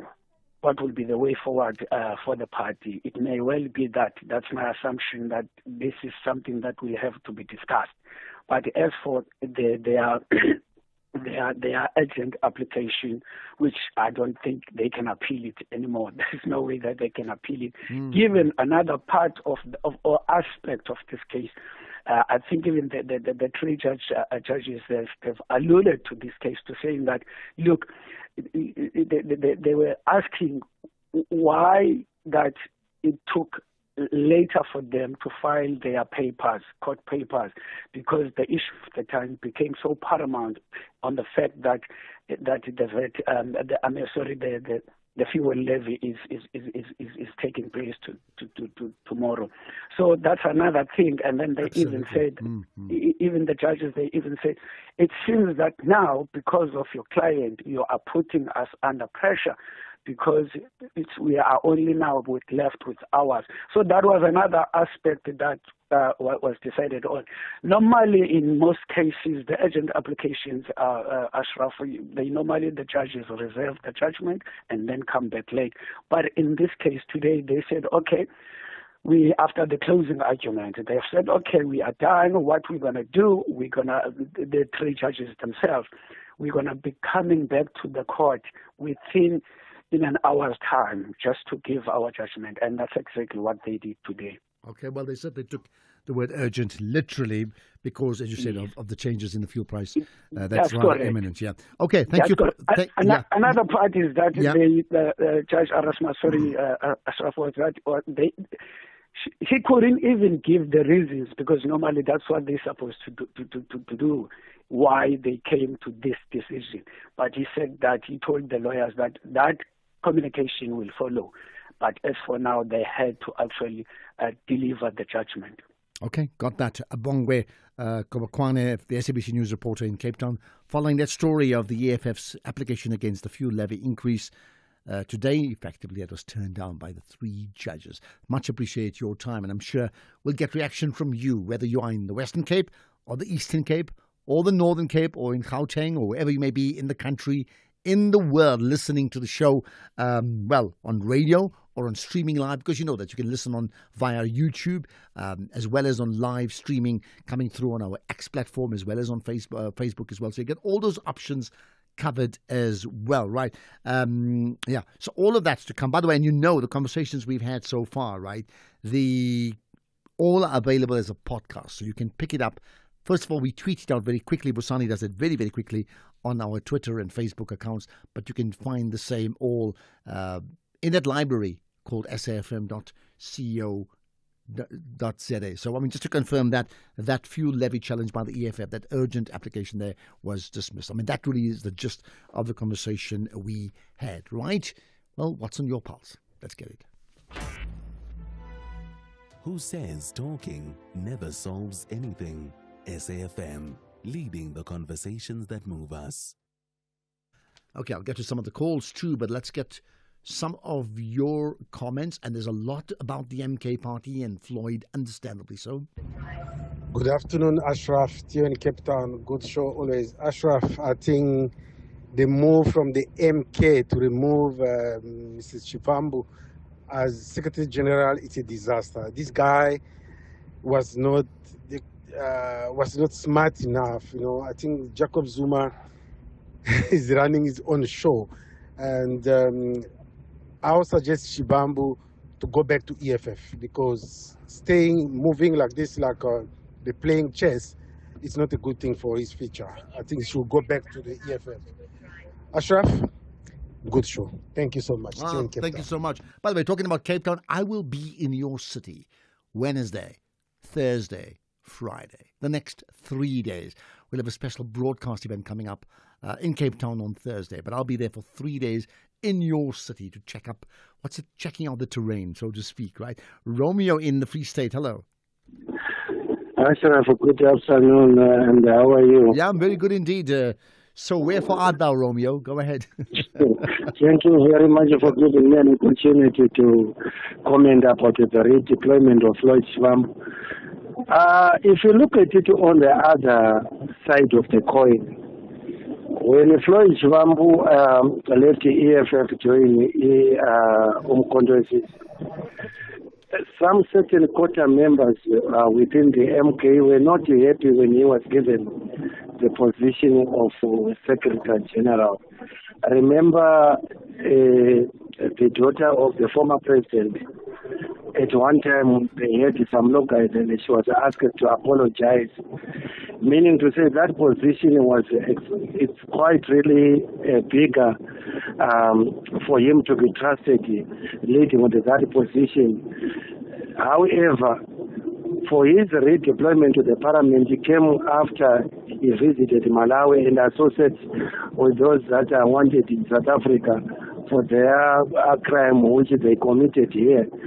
And that gave an opportunity for those who wanted him to be removed from that position. So let's just wait and see how long he's going to hold that position as the chief whip of the party. Thank you. Yeah, but it's interesting. I mean, Chief Whip deals with the rules in Parliament, right? And effectively, he's been shifted as the Secretary General, or effectively the nerve center of the MK party, because of his inability to follow and adhere to the rules of the party. So now he's been shifted, but we don't know whether he's going to be officially now the chief whip. But think about the contradiction there too, right? Okay, let's get to the news headlines. It's 4:30. Thank you, Ashraf. On the news headlines, the Western Cape High Court has dismissed the EFF urgent cut application to prevent fuel levy increase with costs. The MK party leadership has decided to redeploy its Secretary General Floyd Shivambu to Parliament. The party made the announcement at its media briefing in Durban today. And Ukrainian Defense Minister Rustem Umerov says the key issues can only be resolved if a meeting between President Volodymyr Zelensky and Russian President Vladimir Putin is held at the end of this month. A full update follows at the top of the hour with Greg Hoos. SAFM, guiding you through the rush hour traffic. Good afternoon. Starting off in Gauteng, the N1 northbound in Midrand is slow moving towards Samron Road. The M1 northbound in Woodmead has heavy traffic towards Buccleuch interchange, and the N1 southbound in Fairland, a crash reported at Bears Nodia Drive. In KZN, the N3 westbound has a stationary vehicle at Hammersdale. In Cape Town, the N1 outbound slow moving towards Okavango Road. The N2 outbound has ramp closure reported, no access to the R300 south due to a crash. And Viking Way eastbound in Epping, slow moving towards the N7 checks Hadwell Drive. With your traffic update, I'm Irma G. This is SAFM Sports with Tuming Kapele. Right, to me, do we talk sport? Do we talk about the parliament? Or do we mix the two?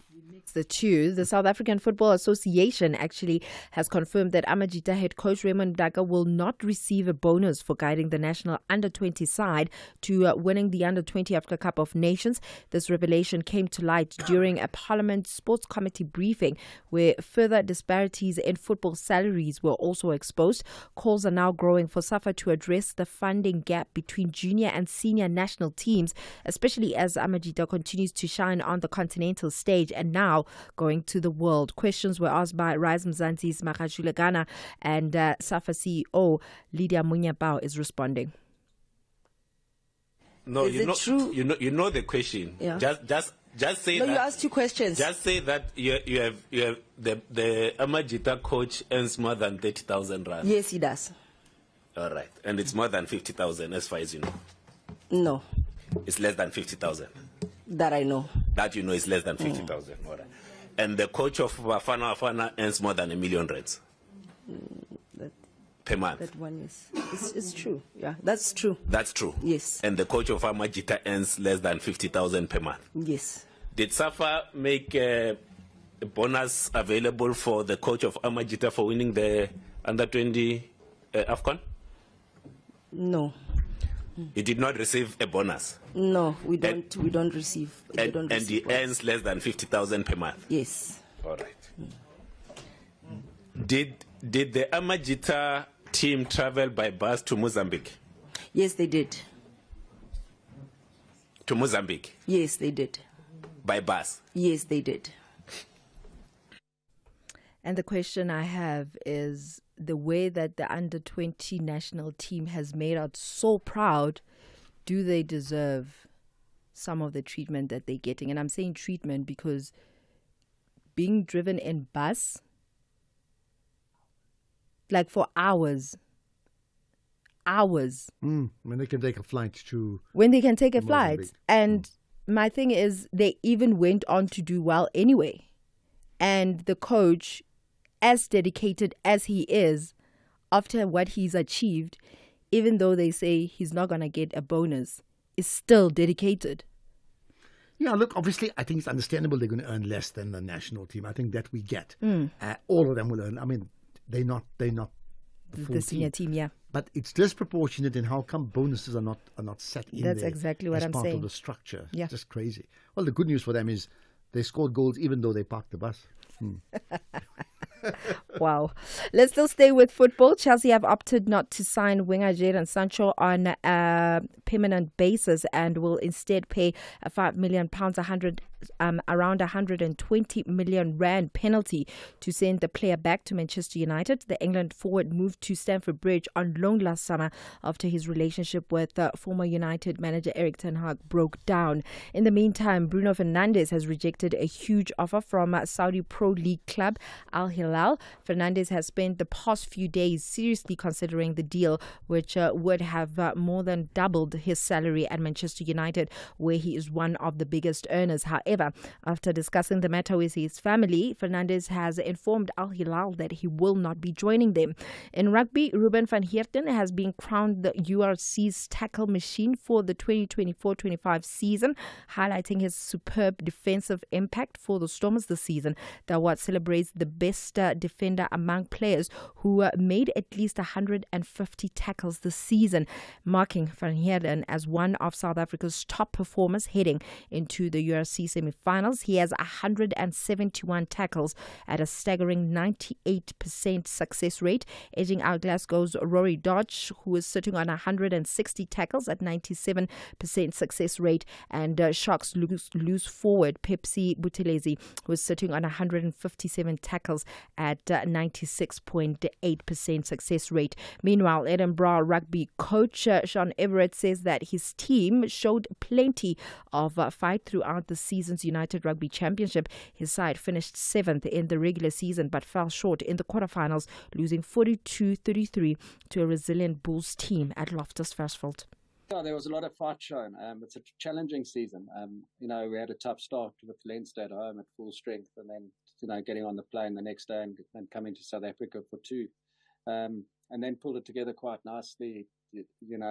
Up until the break to November, then we staggered along. We were good and we were inconsistent in our performance as well. And didn't always get the results, but if you look at what the guys have achieved to get where they were and then to get into this position of a quarterfinal, their efforts have to be commended. It's not easy to go into the last 2 rounds of competition needing 10 points to qualify.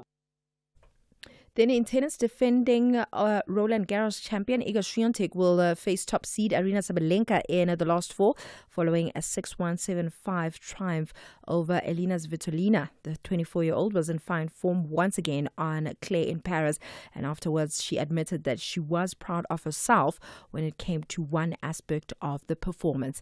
I'll have more on other news in the next hour. Before you go, I see Man United, long-suffering Manchester United fans are rejoicing that their captain turned down the opportunity to make massive money in favour of a team that finished a couple of points above the relegation. Don't say Man United fans, say us Man United fans. I speak in plural for the whole country.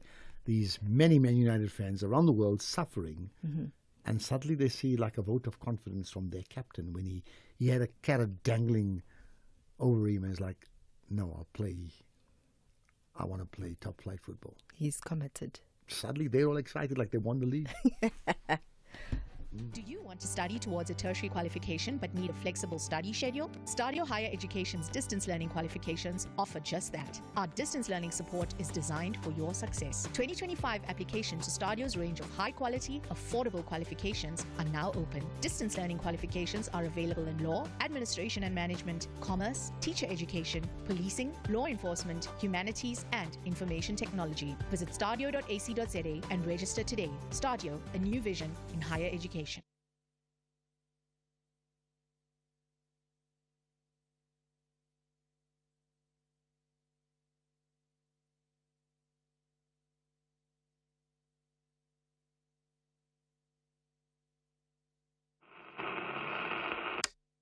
What if you open your night to culture? Try new things and make space for new voices, new stories, and new perspectives. Open up your Saturday night with world-class entertainment, reality TV, and drama from 6:30 to 9:30 p.m. only on S3. Open up.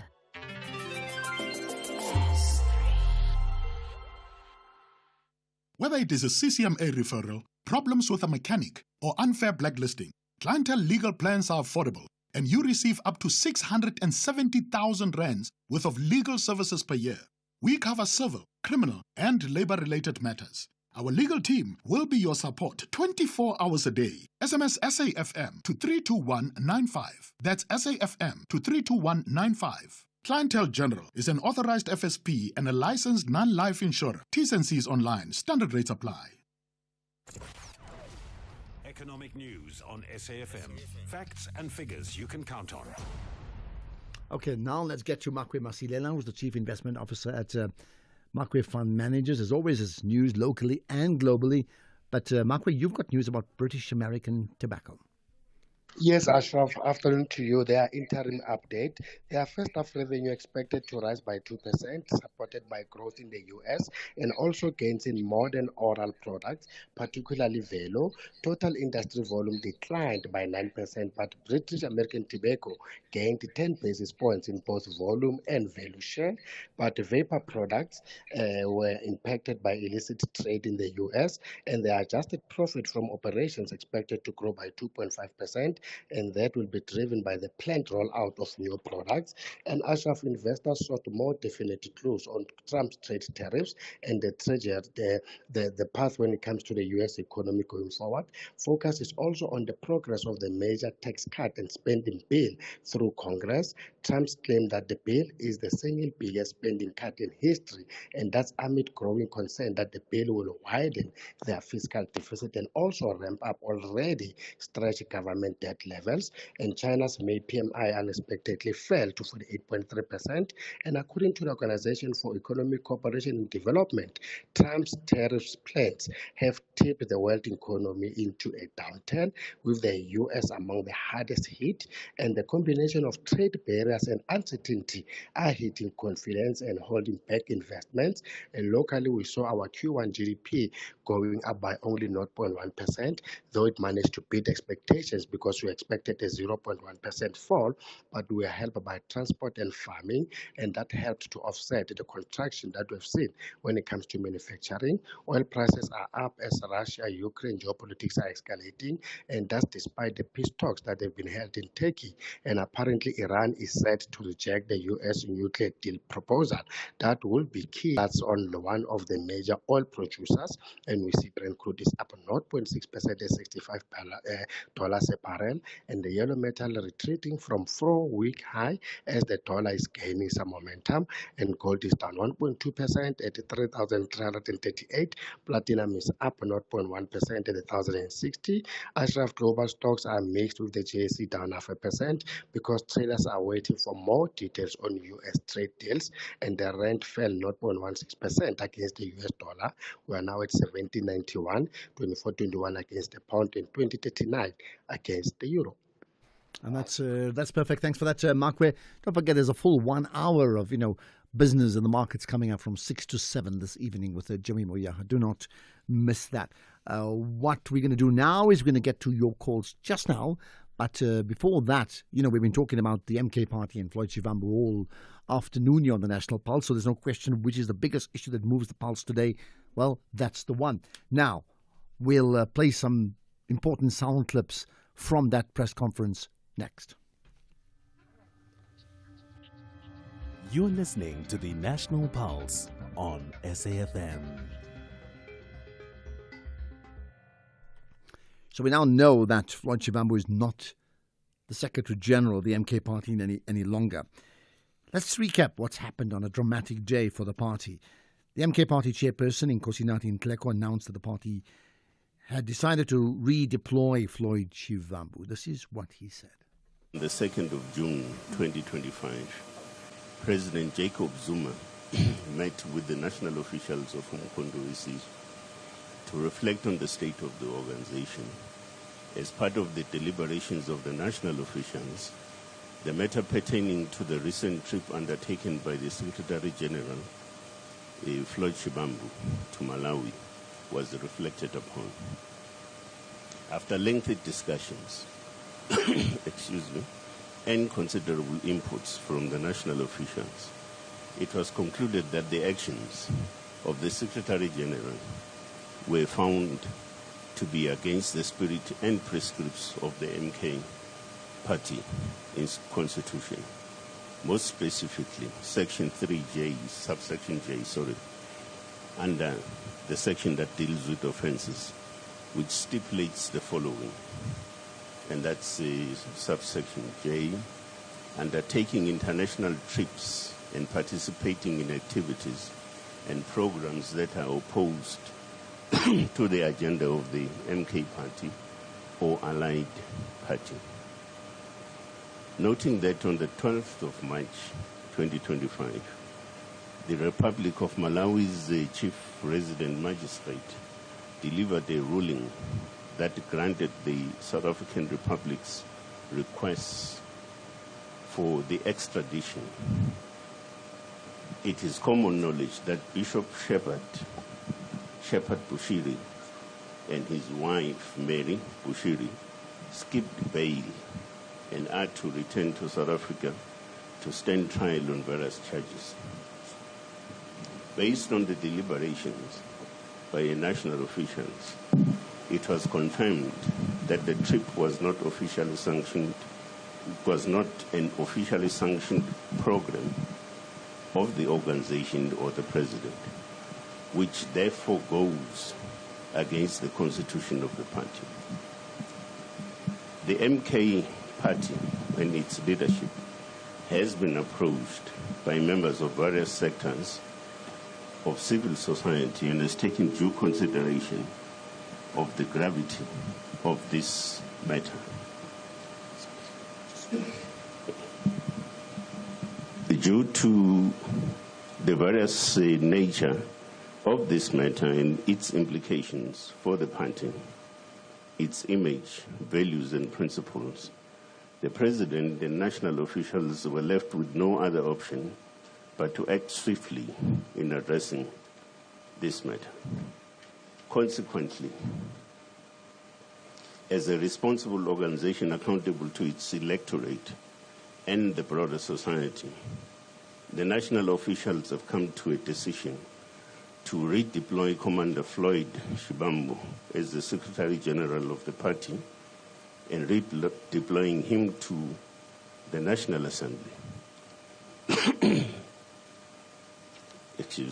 We believe that his redeployment will strengthen the MK party caucus as the official opposition, as Commander Floyd Shibambu carries a wealth of experience as a former member of parliament.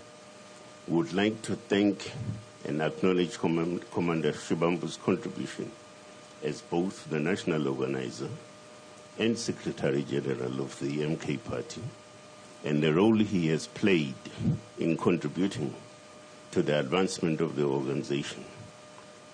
His invaluable skills and experience as a politician will continue to benefit the MK party in his new role to which he is deployed. Interesting. I mean, he's been redeployed effectively now, not fit enough to stand as the Secretary General of the MK party. But then, as you've heard from the chairman, his invaluable skills, will in fact, and I'm paraphrasing, serve the party well in Parliament. Now, there's more. Floyd Shibambu himself then spoke, and he said this about his visit to Malawi and what subsequently happened. And the national officials, the president, I want to take this opportunity to thank the president, President Jacob Gedleyihlekisa Zuma, and the leadership of Umkhonto weSizwe and the membership for having assigned me a very important role to become a national organizer and then Secretary General. I want to confirm that the national officials have taken a decision which I fully accept as a disciplined member of Umkhonto weSizwe.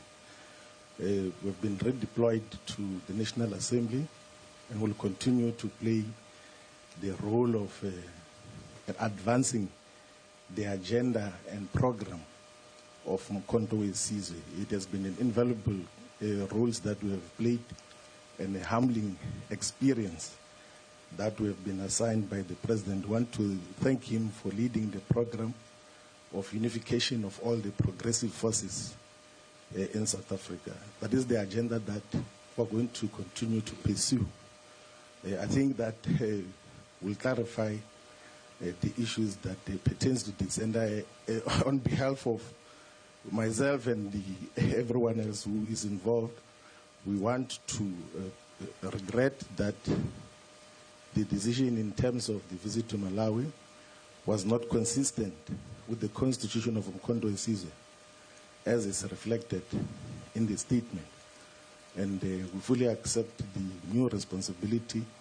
Will continue to play a role and build the organization towards the 2026 local government elections and towards the 2/3 majority victory in the 2029 general elections. Thank you very much, Comrade. Okay. I mean, he reiterated the point that it's not consistent with the MK constitution. I'm not too sure unless I heard that incorrectly. I don't hear him say that he regretted going, actually. Two different issues, isn't it? Right, there's more on the MK Party's big presser right after this. We've upgraded. Our new GIS-linked national address database lets us connect with you better than ever before. By visualizing licensed and unlicensed households nationwide, we can ensure timely communication. Our payment reminders are a crucial tool to help you stay compliant and avoid penalties, empowering you to take proactive steps. Efficient electronic communication helps us collect fees seamlessly, bolstering the SABC's mandate in line with Section 27 of the Broadcasting Act. TV licenses. Pay yours, make a difference. You know, ever since I adopted positive energy-saving behaviors, the National Grid is thanking me. You should also adopt this lifestyle and your pocket will thank you too. Simply switch off non-essential appliances and lights when they're not in use. Reduce your geyser temperature to 60 degrees Celsius. Replace inefficient lights with LED lights. These are some of the ways you can use electricity wisely to help sustain our energy grid and contribute to a greener planet. Just like every rand counts, every kilowatt counts. Let's use electricity wisely. Eskom. After a 1-0 draw in their opening match in last year's edition of the regional competition, Bafana Bafana and the Mambas meet again in this year's tournament opener. This is the Hollywood Bets COSAFA Cup 2025. Catch the glittering action of Southern African football. South Africa versus Mozambique. This Wednesday, 4 June at 2:30 p.m. Streaming live on SABC+, SABC Sport on DTT Channel 4 and SABC 1. Proudly brought to you by SABC Sport. For the love of the game.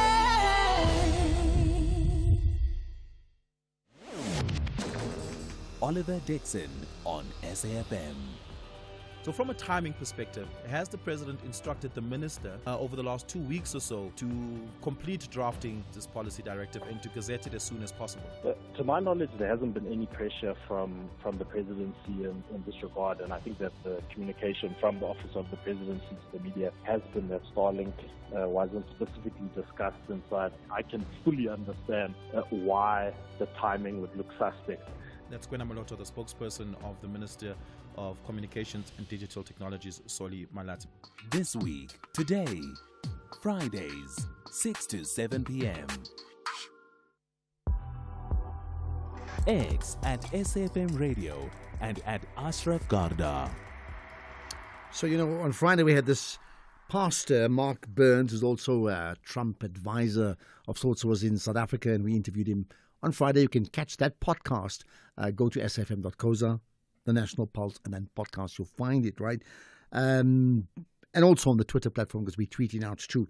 Now, he made the point that despite what his friend Donald Trump said, he found no evidence of a genocide in this country. And I say that because today at the MK Party presser, Jacob Zuma, the leader of the MK Party, made the same point about South Africa and genocide. South Africa. Akho umuntu ofayela eSouth Africa. Is there any danger in any part of the country? Nongibuza laba abazi zonke izinto. Ngempela ngifuna bangisize. Kuthiwe babulawa kanjani? Is there genocide? You guys are everywhere. Not so. Can't you help me? Maybe because ngihlala enkandla mhlambe ngenzeka ngale kwintaba la ngaboni khona. Ngoba ngaboni lutho phela. There is no genocide in South Africa. Nothing. Absolutely nothing. I take it that when people talk about genocide, when many people die, Babulawa, whatever, there's nothing of that nature in South Africa. People are just, my fellow I know, Olo Opetele, that's America. He just talks when he wants to talk. Anything. I thought he would know better what is genocide. Now, for him to say so, it's just a joke, really. There's nothing of that nature.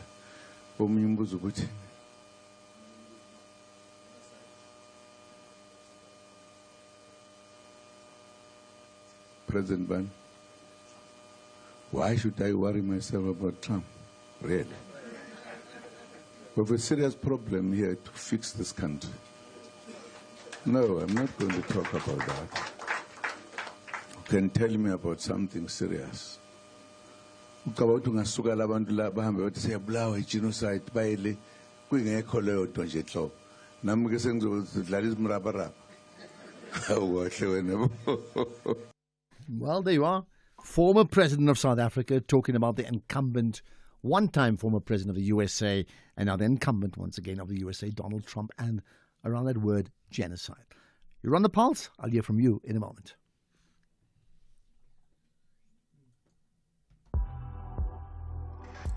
You are listening to the National Pulse with Ashraf Garda. Okay, so interesting. We're going to go to Cape Town, where I'll be tomorrow, in Becco in Cape Town. You want to comment about the My City buses? Tell me about that. Hi, good afternoon, Ashraf. Actually, I want to talk about the poor maintenance of the buses, especially the buses from town in the CBD to Khayelitsha. Those buses are poorly maintained.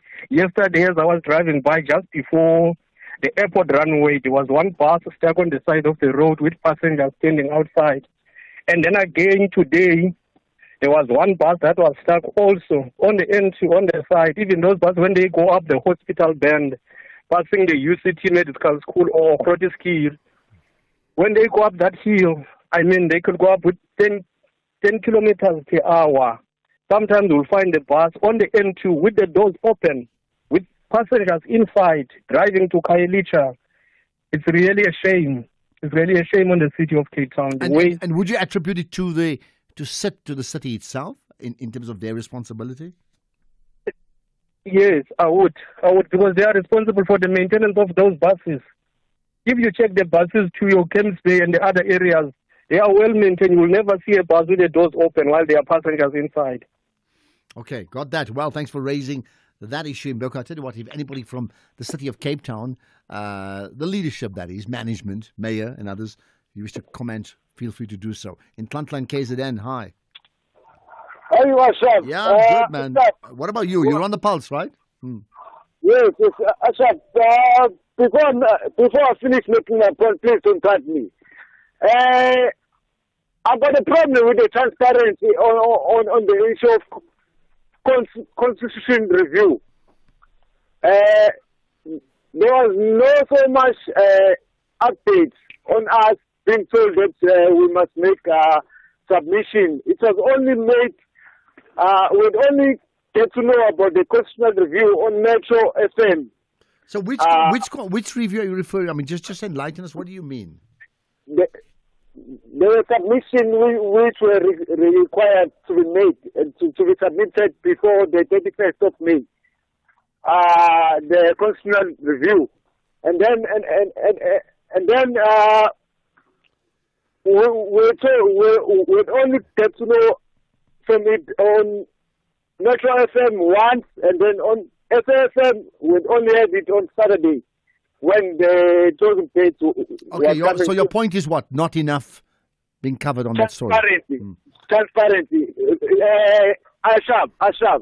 You see, when this thing ANC was negotiating for democracy in this country, Cyril Ramaphosa was involved in CODESA negotiations. In his words, he said ANC is committed to public broadcasting, which is independent of the government of the day, and which is not to any party, but to the population as a whole. We propose, in other words, a broadcast service committed to providing full and accurate All right, information. I hear you. I mean, look, we can talk for half an hour about it. I can't do that right now, unfortunately. Accepting, I mean, you picked it up in one or two shows in one or two stations and not enough. I mean, I don't know what the numbers are because none of us, not me and not you, listen 24/7 to everything that's been broadcast here. But I hear you. Enough coverage on that issue or not? Well, you be the judge. Let's get the news now. It's 5 o'clock. In the hot seat is Greg House.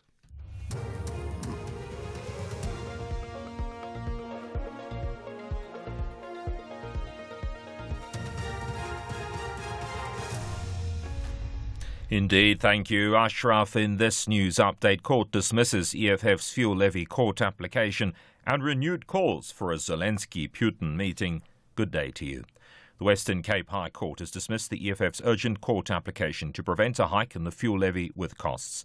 The party made an urgent application seeking to prevent the fuel levy hike from coming into effect at midnight tonight. Judge Nathan Erasmus delivered the judgment, indicating that the reasons for dismissing the case with costs will be communicated later. It's an unanimous order by three of us, and the order reads as follows. Having heard the legal representatives for the applicant and the first respondents, and having read the documents filed of record, it is ordered: 1. The application is dismissed with costs. The applicant is to pay the first respondent's costs, which cost will include the cost of two counsel, where so employed on scale. That is the order. The MK Party's leadership has decided to redeploy its Secretary-General Floyd Shivambu to Parliament. Last week, Colleen Makubele succeeded Mazwanele Manyi, who was removed as the MK Party's chief whip in Parliament. Shivambu has welcomed the redeployment. I want to confirm that the national officials have taken a decision which I fully accept as a disciplined member of Umkhonto we Sizwe.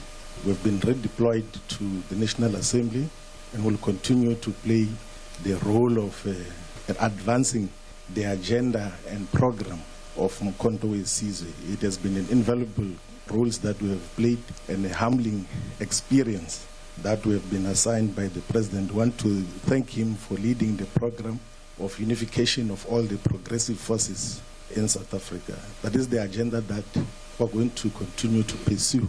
The NPA say they're preparing to challenge a decision taken by the Free State High Court in a trial within a trial of the 255 million rand asbestos roof removal case. Judge Philip Loubser ruled in favour of accused Murari Chalota after she challenged her extradition from the US.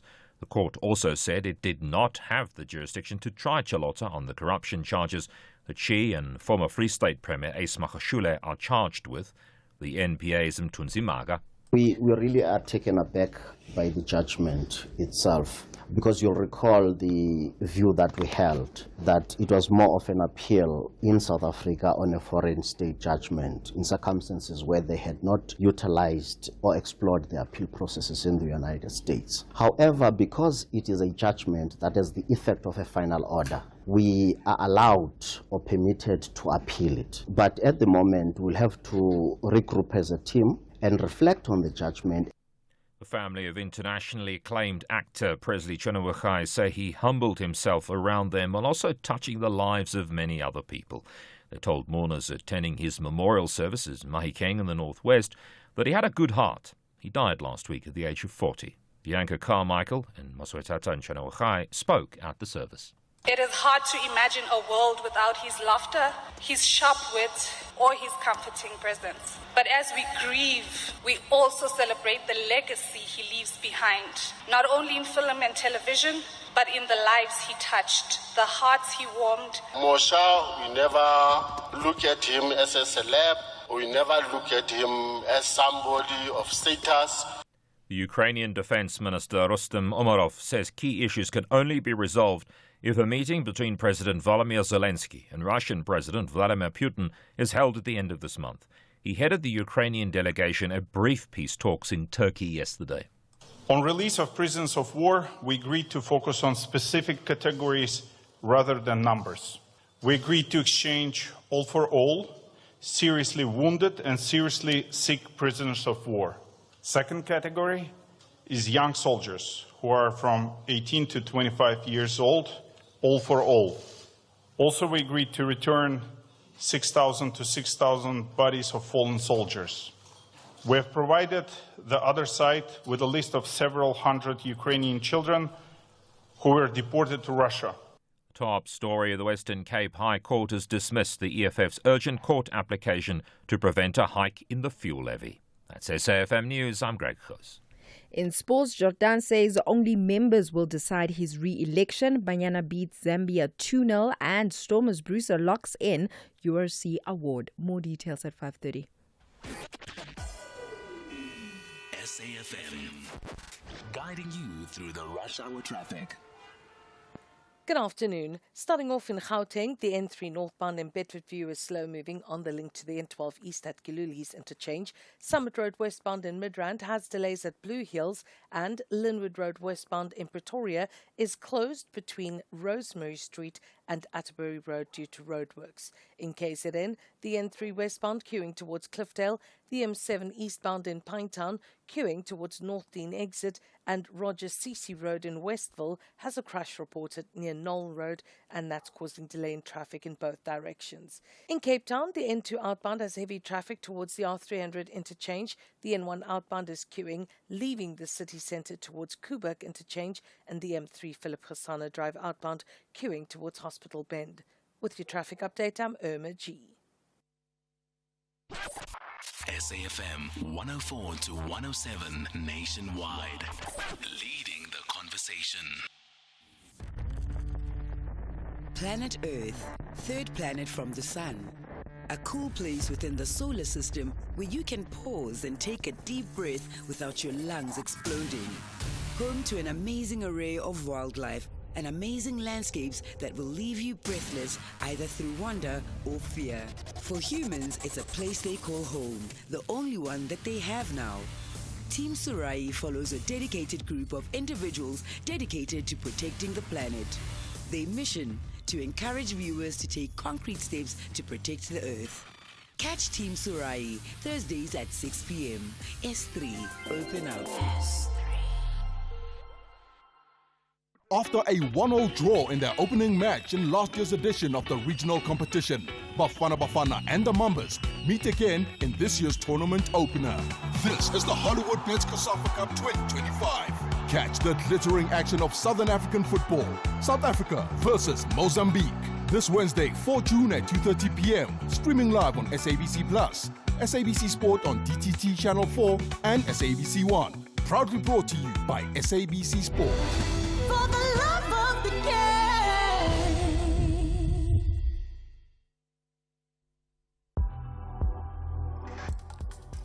The National Pulse with Ashraf Garda on SAFM.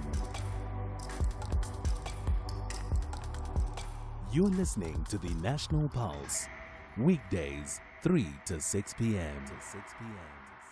We all have opinions about Floyd Shivambu moving out of the position as the Secretary General of the MK Party and now being redeployed in Parliament. But let's get another opinion on it from a political analyst that certainly follows this beat regularly, Professor Dirk Kotzer, who is a political analyst from UNISA. Appreciate your time, Prof. Kotzer. Thanks for connecting with us on the National Pulse. Good afternoon. Thank you very much. Thank you. Right. So we all have opinions. What's yours in terms of when you found out that Floyd Shivambu was out as the Secretary General and in at Parliament? Well, to be honest with you, I was quite surprised.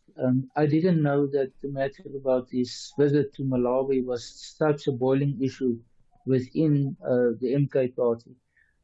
Because we have just seen a few days ago also the chief whip, Nswanele Mani, being removed from this position. So my expectation was actually that they should now consolidate again after they've lost quite a prominent person amongst them, and that they should be coming back. But clearly, I was completely wrong in that respect. And that's the matter about Floyd Shivambu is something which has never really come to a standstill. There was not really an absolute consolidation around him.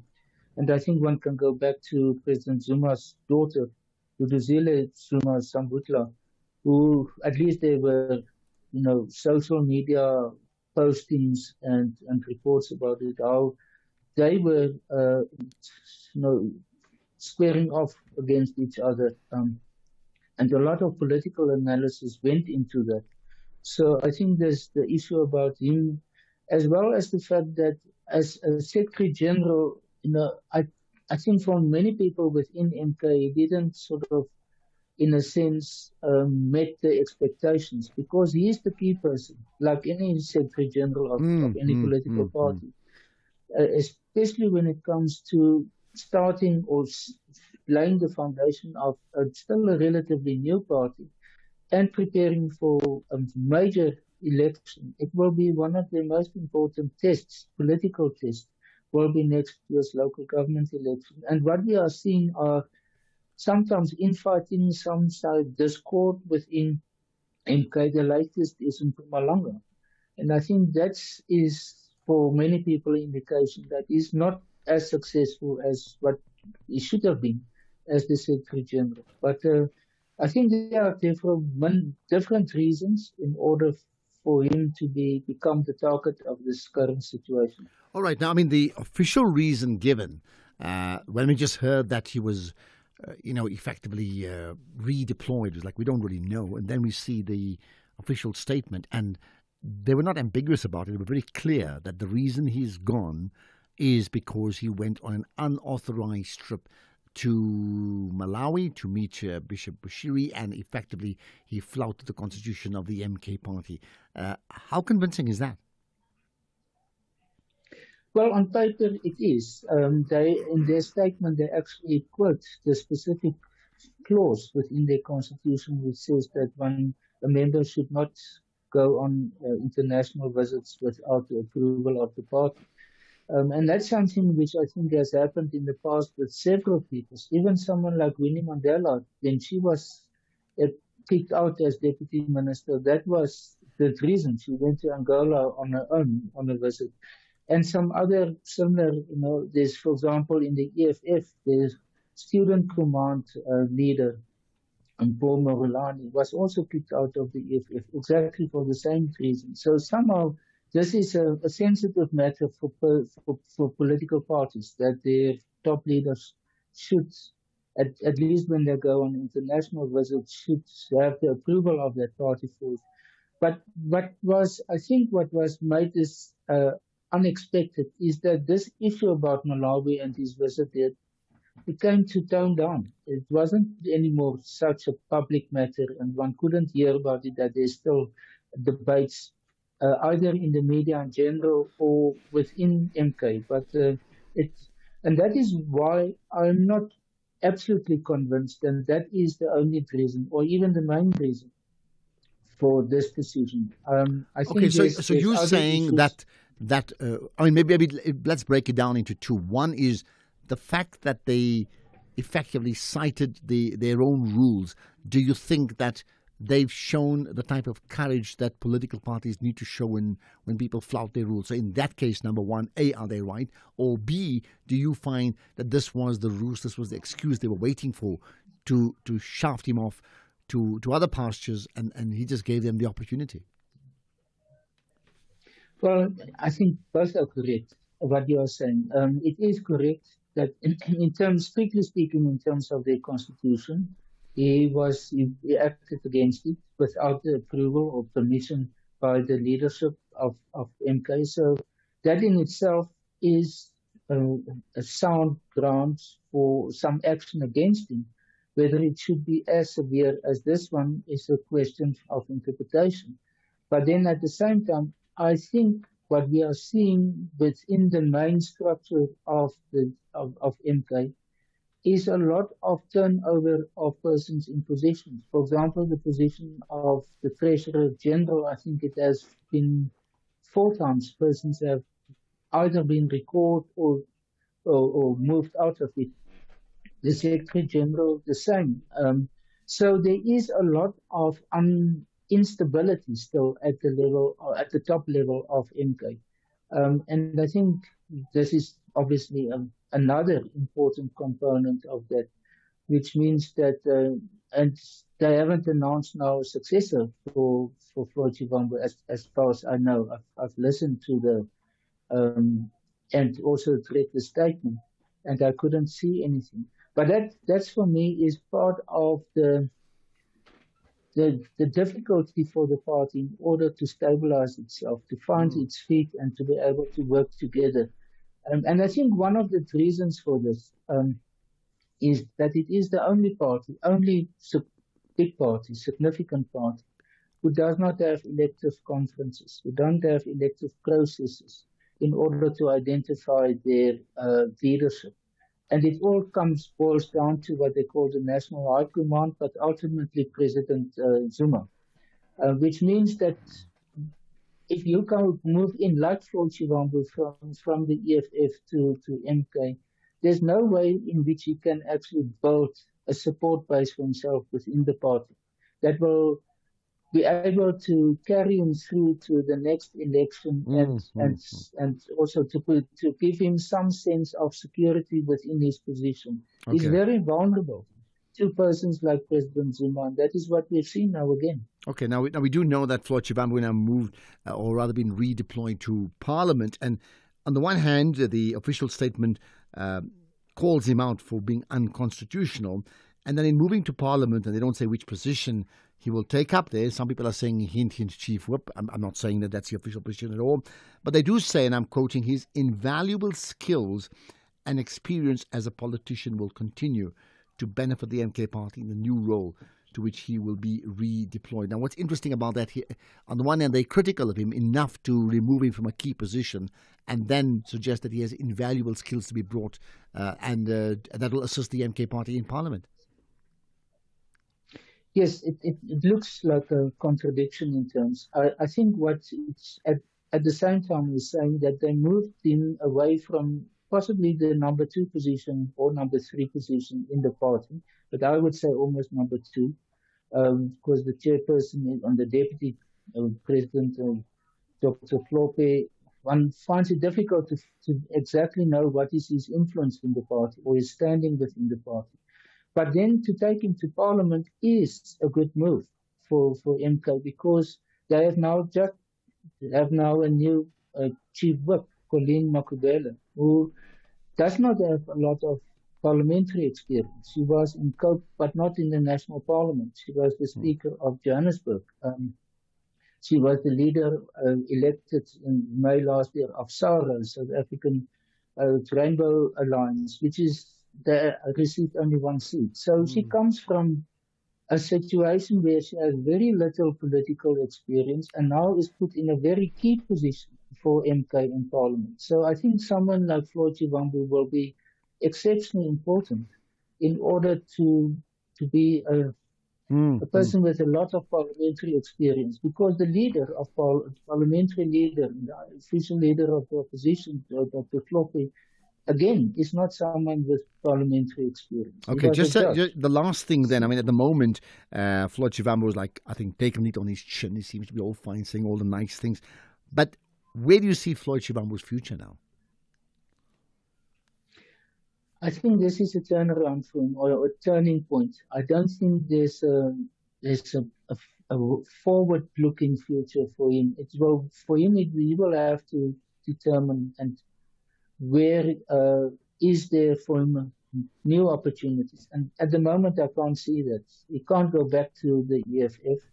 He is sort of embedded in MK at the moment, but his future. And again, it comes back to what I said earlier on, that there's not a mechanism in MK party in order to make progress within the party. You have either been in favor of President Zuma or not, but you can't mobilize support, so in the party in order to be elected in a position ultimately. And I think that's one of the key frustrations for Floyd Shivambu ultimately. And that's where we can leave it. Professor Dirk Kotze, political analyst from UNISA, reflecting on Floyd Shivambu being redeployed out of that key position, number 2, as Prof. Kotze says, Secretary General of the MK Party, now to Parliament. So I think there's 2 important questions. Where to for the MK Party? Where to for Floyd Shivambu? This is the National Pulse. EFC is live this Thursday. The indestructible champion Zakir Badat descends from the Wild Mountains to defend his welterweight title against Nigeria's electrifying kickboxing champion Segun Ogunaiki. Plus, Timnan Lawuli takes on Sibusiso Suvendila, and undefeated Kevin Pretorius steps up to challenge Oswaldo Benedito. EFC 124 live from the World Sports Betting Arena. Watch it on SABC Sport Channel on DTT Channel 4 from 7 p.m. Brought to you by SABC Sport.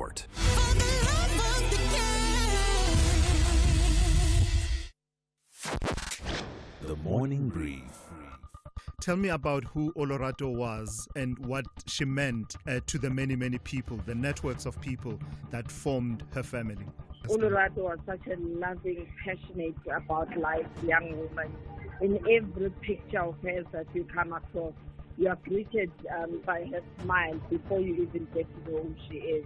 The kind of child who always address people in a way that is befitting for their stature. When you are a mama to Olorato, you were a mama. That's Criselda Kananda, a spokesperson for the family of the late Olorato Mongale.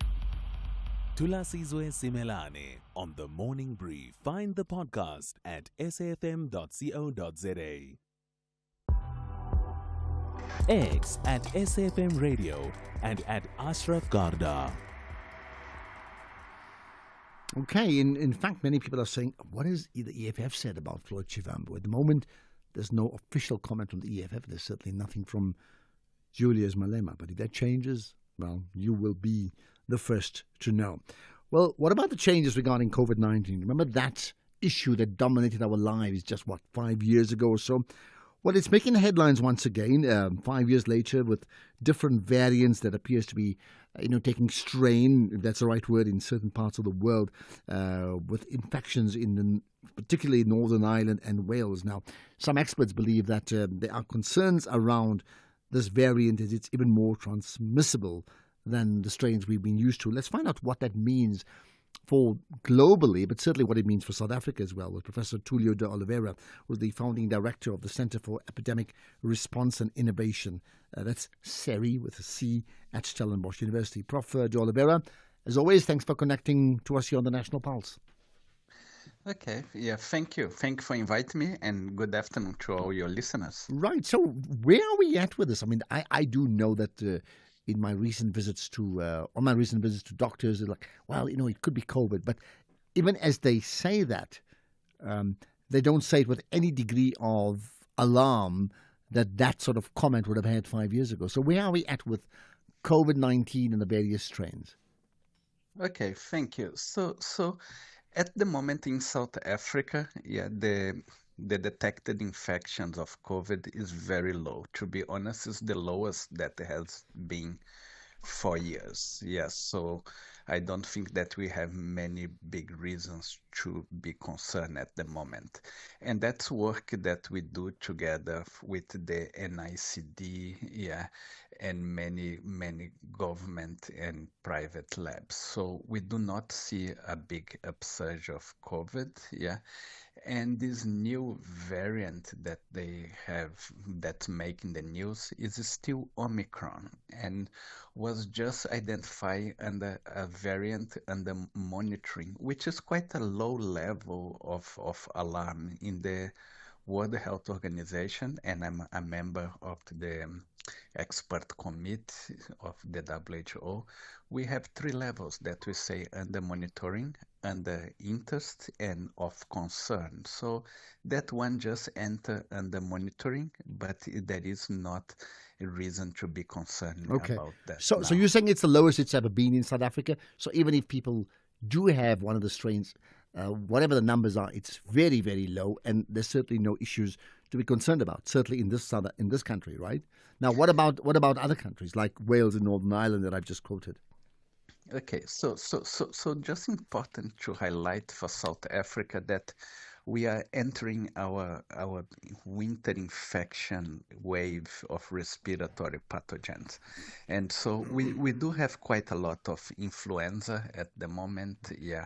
RSV is another virus, transmitted, but at the moment very low COVID. So as normal, we're gonna see a lot of more people get respiratory infections, with the bulk being common cold, RSV, or flu. And we will see that, and some people will confuse with COVID.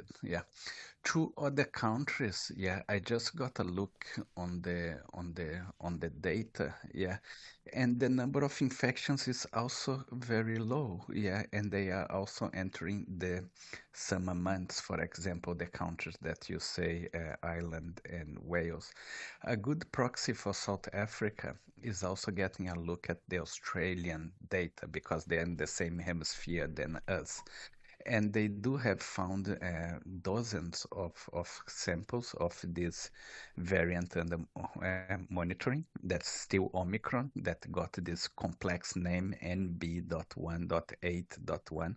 But the infection is also quite low. So at the moment, I don't think that the world have many reasons to be concerned of that variant, because previous immunity from Omicron and vaccination still will be very efficient. Okay, so basically no alarm bells. And therefore, your advice to myself and the entire team here and everybody else listening to the show who may have a flu and a bad flu and may suspect that it could well be COVID-19 of some sort. What's your advice to us? Okay, so the first advice is stay warm. So I'm here in Stellenbosch, and today is just absolute freezing. And the second one, the kind of normal common sense. If you have a respiratory infection, try to avoid to get in contact with many people so you don't transmit. So for example, if you have a cold or flu you may not know, then maybe avoid the Sunday church event. So stay at home so to not transmit to other people, for example, or stay a day out of work, or take the children out from school if they are sick. That kind of simple interventions help, as well as washing the hands. And then if you develop respiratory symptoms, just treat accordingly, normally just with headache tablets and being hydrated. And for the ones with advanced age or comorbidities, it's always good to get the flu vaccination, which is still around. Okay. Got that. I think just good advice, and nothing needs to be added to that. Much appreciate your time, Professor Tulio de Oliveira from Stellenbosch University. COVID, no stress. Just take care. That's it. No panic at all. Besides feeling your pulse, which is what the show is all about. You're listening to the National Pulse on SAFM. All right, let's pick up. In fact, there's been comments about the fuel levy judgment. The EFF itself have also received, they've issued a statement. Here's a comment from you. Ashraf, good afternoon. I'm very disappointed about the judgment today. But anyway, don't have a choice. I must accept it. Konkolo, epizana doubt. Thank you. Interesting the way you say you must accept it, like you. It's you and them as opposed to the EFF. Mfundo in Cape Town, go for it. Hello. Hi, Ashraf, how are you? I'm very good indeed, thank you. Coming to Cape Town tomorrow, so give me some advice on the weather, but beyond that, I'm fine. Go ahead. Weather is a bit bad, but I would love to pop around and see you, Ashraf. Maybe you can meet for a cup of coffee. If we've got time, let's see. Absolutely. Yeah, if we have time. Right, go for it. Yeah. Ashraf, I stand to wonder here. Do we really think that this clause that MKP is claiming to be was there before Floyd Shivambu visited Malawi? Something is not smelling right here. But if it wasn't, why wouldn't he call it out? And I'm saying this based to the way that Floyd is giggling when he's saying that he's because you can see when he's addressing the public, he's giggling a bit, and there's a lot of hidden information that is not coming up front and telling us. And I'm now starting to wonder if Babakati Tuzane didn't kind of force that clause somehow so that they can get back to Floyd based on what happened between Tuzane and Floyd. Well, I mean, there certainly has been a case of something or the other going on with the MK party just about every week of the year, isn't it? So we know that part. Yeah. And the question is, when is the MKP holding national elections?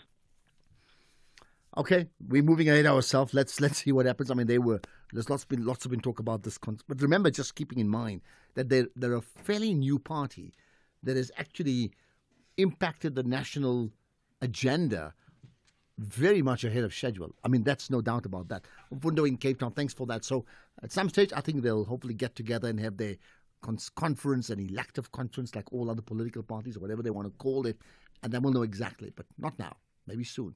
5:30, here's the news headlines. Quick look at the headlines. The Department of Mineral Resources has released the new fuel prices following the dismissal of the EFF's court challenge to the fuel levy hike. The MK party leadership has decided to redeploy its Secretary-General Floyd Shivambu to Parliament, and the UN's human rights chief has become the latest official to call for a probe into 3 separate mass casualty events near US-backed aid distribution centres in Gaza. There's a full update at 6 o'clock. SAFM, guiding you through the rush hour traffic. Good afternoon. Starting off in Gauteng, the N1 southbound in Midrand has a crash before Peklu interchange. All lanes are open. Cedar Road in Cartwell has a crash near Spencer Avenue, and Khosi Mapuru Street southbound in Pretoria is where a vehicle fire incident reported near Skidpoort Avenue. In KZN, the N2 southbound slow moving through Prospection. The N3 eastbound has a stationary truck reported before Ashburton. All lanes are open, and Chris Hani Road westbound queuing at the N2 highway. In Cape Town, the N2 outbound has heavy traffic towards the R300 interchange. Strandfontein Road southbound queuing towards Spine Road, and the R44 in Stellenbosch has a truck crash reported at Helswichter Road Junction. With your traffic update, I'm Irma G. This is SAFM Sports with Tumi Nkgapele. You know what? They always say don't mix politics and sport. To me, is mixing politics and football the entire day today, and I'm not going to stop her. Listen, it's a story in the headlines, but South African Football Association President Dr. Denny Jordan says that it will be up to the federation's members to decide whether he remains at the helm beyond this current term. Jordan, who is now serving his 3rd term as president, was addressing members of parliament, saying that only SAFA's 52 regional structures and associate members have the authority to determine his future. With SAFA elections scheduled for next year, Jordan says that the decision to return or step aside lies solely with the members, not him. When asked by DA member Liam Joseph whether he's a responsible leader, this is what he had to say. I've asked the question, does he consider himself to be a responsible leader?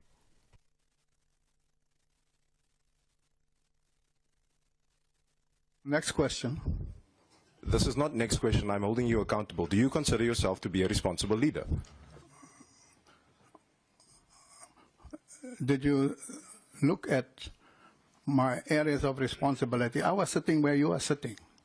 I'm asking you, it's a yes or no question. I was sitting where you were sitting, and yes, I was a member of this parliament. I'm asking, do you consider yourself to be a responsible leader? The response was yes, Honorable Jacob. Thank you very much. It's implied. And there you have it. Meanwhile, Banyana won the Three Nations Series after beating Zambia 2-0 at the Lucas Moripe Stadium this afternoon. It took two late goals from Bongeka Gamede and Jermaine Sopasingwe to decide a tight game from a special physical Zambian side. Remember, the SA national women's side are preparing themselves for the WAFCON, and clearly preparations going as planned for coach Desiree Ellis. Elsewhere, Chelsea have opted not to sign winger Jadon Sancho on a permanent basis and will instead pay a £5 million, which is around 120 million rand penalty, to send the player back to Manchester United. The England forward moved to Stamford Bridge on loan last summer after his relationship with former United manager Erik ten Hag broke down, and United are very happy that the 25-year-old is coming back. In rugby, Ruben van Heerden has been crowned the URC's tackle machine for 2024-25, highlighting his superb defensive impact for the Stormers this season. The award celebrates the best defender among players who made at least 150 tackles this season, marking Van Heerden as one of South Africa's top performers heading into the URC semi-finals. He has 171 tackles at a staggering 98% success rate. Meanwhile, England players who participate in Rugby Union's possible new breakaway league will risk being ineligible for the national side. Plans are underway for a revolutionary franchise league that hopes to attract the game's biggest stars. The competition, known as R360, is scheduled to be launched next year, with benefactors from across other sports reported to be interested in investing. Meanwhile, South African athletics legend Khotso Mokoena says that he aims to ensure athletes clearly understand the selection process and criteria used in national selection. Now, Mokoena made history 4 years ago as the first athlete to chair the SASCOC Athletes Commission and will now continue in the role for another 4-year term. Including selection of teams, not to select them, but to ensure that athletes understand what the selection criteria are and, how they get updated, and all those kind of things are so important for athletes, right? Finally, in tennis, defending Roland Garros champion Iga Swiatek will face top seed Aryna Sabalenka in the last four following a 6-1, 7-5 win over Elina Svitolina. The 24-year-old was in fine form once again on clay in Paris, and afterwards she admitted that she was extremely proud of herself when it came to one aspect of the performance. Ashraf, if I were to ask you, do you think you are a responsible leader, what would you say? Next question, please. Is it a hard question? Next question, please. I'm asking, is it a hard question? Next question, please. Okay. I was sitting there where you were one day. Let's move on. Listen, it's time for me to say goodbye. I won't say this, but just listen, a bit of fun. So, what's this guy's name? Bruno Fernandes, right? Yeah. Who said the story is that he's not going to move to Saudi Arabia with that mega deal because he wants to continue playing top-flight football in Europe. Mm-hmm. So my question is then, why is he staying at Man United? Maybe there's another club that might come in the way. It doesn't say he's staying at Man United. Yeah. It just says he'll stay in Europe. He wants to play in Europe. It doesn't imply that I'm going to stay at United. Although, rank and file, people are like, he's staying with us, viva, viva, something like that. We'll have to wait and see. Whether it is a CCMA referral, problems with a mechanic, or unfair blacklisting, Clientele legal plans are affordable, and you receive up to 670,000 rands worth of legal services per year. We cover civil, criminal, and labor-related matters. Our legal team will be your support 24 hours a day. SMS SAFM to 32195. That's SAFM to 32195. Clientele General is an authorized FSP and a licensed non-life insurer. T's and C's online. Standard rates apply. Bafana are looking for nothing but maximum points to have a decent position in Group A. But neighbors Zimbabwe want to put their best foot forward to triumph. This is the Hollywood Bets COSAFA Cup 2025. Do not miss out on the thrilling action of Southern African football. South Africa battles it out with Zimbabwe. This Saturday, 7 June at 2:30 p.m. Streaming live on SABC Plus and SABC One. Also available on SABC radio stations. Proudly brought to you by SABC Sport. For the love of the game.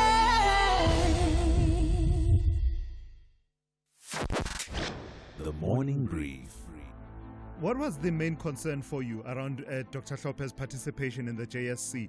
One apple can make a full box of apples rotten, one rotten apple. So we must make sure that everybody that serves there are in a position that they can do so independently and that they can do so to promote the independence of the courts. Now, if you go and look at the charges of which the Judicial Services Commission have found Mr. Hlophe guilty of, it is the fact that he interfered with two Constitutional Court judges in a judgment previously.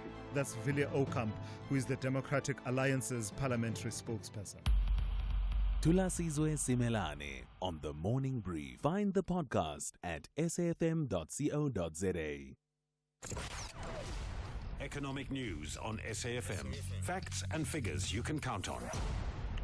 So Jimmy Muyaha, as always, hosts the SAFM Market Update. Jimmy, you just come back from Cape Town. I'll be in Cape Town for the next 3 days. But besides all of that, you have a story on foot and mouth outbreak. Tell me about that. Good afternoon, Ashraf. Good afternoon to the listeners. Yes, we got reports from the team at Karen Beef that there was a foot and mouth outbreak on one of their feedlots and on one of their premises. Now, of course, Karen Beef is a significant supplier both locally and internationally of the meat products that we consume in South Africa. So we're going to be getting a sense from them of what it is that is going on there and what it is that they're doing to protect consumers and to protect South Africans. Then we've also got a conversation with the Deputy Director General at Stats SA around those GDP numbers that came through a little earlier today. That GDP growth of 0.1%. We're going to get a sense of some of the driving factors there, as well as what could be causing us to lag behind. Then we've got a conversation with the chief economist and head of research at Standard Bank around the inflation targeting conversation. The Central Bank of South Africa, the South African Reserve Bank, has put together an interesting report that suggests that if we reduce our inflation targeting and we anchor it at a lower rate, which is something both the Central Bank and National Treasury have been discussing. In fact, it's something that has been part of our policy for many, many years. We've just never really enacted it. This could be not only the most significant policy shift that we see in monetary policy in South Africa in the last 20 years, but it could also save us potentially almost R1 trillion in debt servicing costs over a 10-year period. So we're going to take a look at that and see the merits and the numbers and see if everything adds up. And then we've got a conversation as part of our Agri Tuesday, taking a look at red gold. That is the market of saffron. We've got a saffron farmer in South Africa who supplies both the local and international markets. We're going to speak to him and get a sense of why saffron and what's so special about it. Before we get to all of those conversations, markets have had an interesting day. The local markets, not such a good day. International markets are recovering today. The Hang Seng in Hong Kong up 1.4%. That's the biggest gainer in Asian markets. European markets, biggest gainer there was the DAX, up about 1/3%, or just over a third.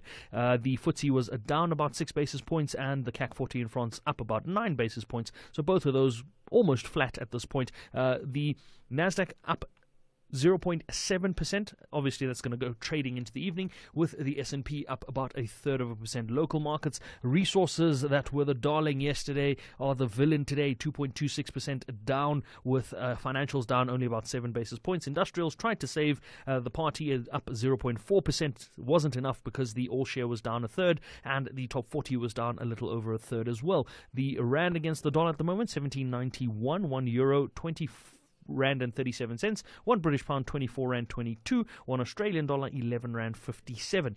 Quick look at commodities. Palladium back above $1,000 of ounce, having a good day, $1,023. Platinum $1,071.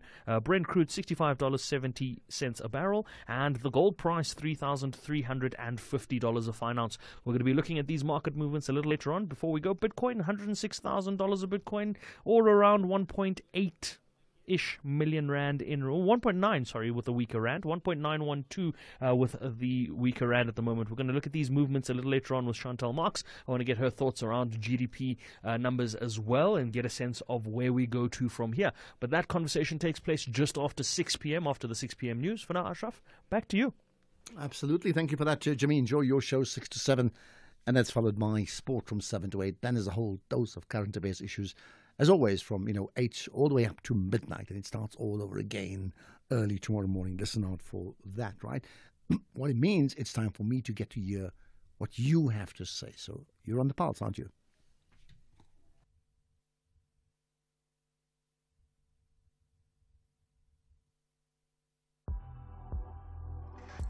You are listening to the National Pulse with Ashraf Garda.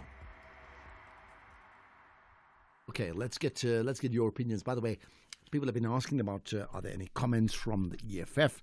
There's been an EFF comment about the EFF issues, but I will tell you that there has been some interesting comments regarding Floyd Shivambu in particular that you may want to know. He himself tweeting, saying, "I'm truly and genuinely grateful for the tasks given and the redeployment. We will serve with excellence and discipline." And the Democratic Alliance tweeting, saying, "Re-deployed. REDEFLOYD exclamation mark. Redeployed." And that's not all. The ANC Secretary General Fikile Mbalula saying, Zuma u sleg, as in sleg Afrikaans, Zuma u sleg. They made Floyd draft the constitution to only use the same constitution to remove him. Well, there you are. South Africa, what's it? Alive with possibilities, aren't we? Right, let's get to further comment on Floyd with Mbongeni in Annandale. Hello. Hi, Ashraf. Thank you very much for taking my call. And you're one of the best presenters. You are very, very kind. You're very kind. As long as you keep on listening, you keep pressure on us to deliver every single day. But it's not just me. It's a whole team. Myself, Temba, Vusani, Keys, and the whole technical team that makes the show. But Yes. you're an important part of it. Thank you. Okay. Yeah. And the point I want to make is in regard of what has been said by Prof. Pusi. I think he has said it very mouthfully, that indeed Floyd doesn't have a base of supporters in the MK party. And I think I don't have to be a prophet, but I can say without a doubt that it is his end. Because obviously what has happened between him and Duduzane is now coming out indeed, that this is the reflection that Floyd is losing the balance of forces within the MK party. And having said that, with the issue of the lady that was a Speaker of the Council of City of Johannesburg having that position. And I concur with Prof when he said she doesn't have much experience. But this doesn't constitute that we'll hear tomorrow that Floyd is the chief whip of MK. So in other words, Floyd, you are in trouble politically, and I don't know where you'll go because you are no longer having any home. ANC is no longer a home. EFF is no longer a home. Maybe form your own party, Floyd. Thank you. Well, I mean, really, there's not enough numbers. I mean, if you form your own party, where are you going to get the support from? That's really what it is, isn't it? I did call it the political transfer of the season when he moved, but sometimes big money transfers don't always work out, do they? Thanks for that, Imogeni, and the kind words to Shatta in Cape Town. Go for it. Ashraf, how are you? Yeah, very good indeed. What's your point? Ashraf, there's a gentleman that called earlier on stating the state of buses in Cape Town, the MyCity buses. Yes, I remember that. Especially when you go to the predominantly black areas and colored areas. It's working. Yes, I remember that. So your point, yeah. That when you go to Camps Bay and all these other predominantly rich white area places, all the buses are well serviced and everything. Why the inconsistency? And it's not the only thing that's happening in Cape Town. You go to Danune, you go to Khayelitsha, you go to Manningsburg, you go to Hanover Park. These conditions are dire. Why do you think there's a reason? I'll tell you why. Because I'm going to be in Cape Town tomorrow, and in fact for the next 3 days. And not that we have to talk to them when I'm in Cape Town. I can talk to them in studio in Joburg tomorrow. But the fact that I'll be there, maybe it's an issue I'm going to tell Keys and Temba to say, come on, let's talk about this Cape Town MyCity buses. Are there two different buses for two different communities? Does it serve it in a very different way? I don't know, but let's find out. Even service delivery as well, Ashraf, is two-sided. Okay, point taken. Let's see if we can find out more. Thanks for that call, Shatta in Cape Town. Right, there's more. There's naturally, in fact, there's further comments about the buses, which I'll pick up right after this. Welcome back to the sun-drenched shores of St. Marie, where the beaches are beautiful and the murders are mysterious. It's Death in Paradise Season 7. new cases, quirky suspects, and D.I. Jack Mooney, who's still figuring out the island and how to drink coconut water gracefully. Catch the show where paradise meets puzzling crime, because even in paradise, someone always has a secret. Death in Paradise Season 7, Wednesdays at 9 p.m. on S3. S3, open up. Night Talk with Oliver Dixon. When leaders need to account, we call on them. When society needs to debate, reflect, and advance, we're here to have the conversation. Join me, Oliver Dixon, on Night Talk every Monday to Thursday from 10 to 12 midnight.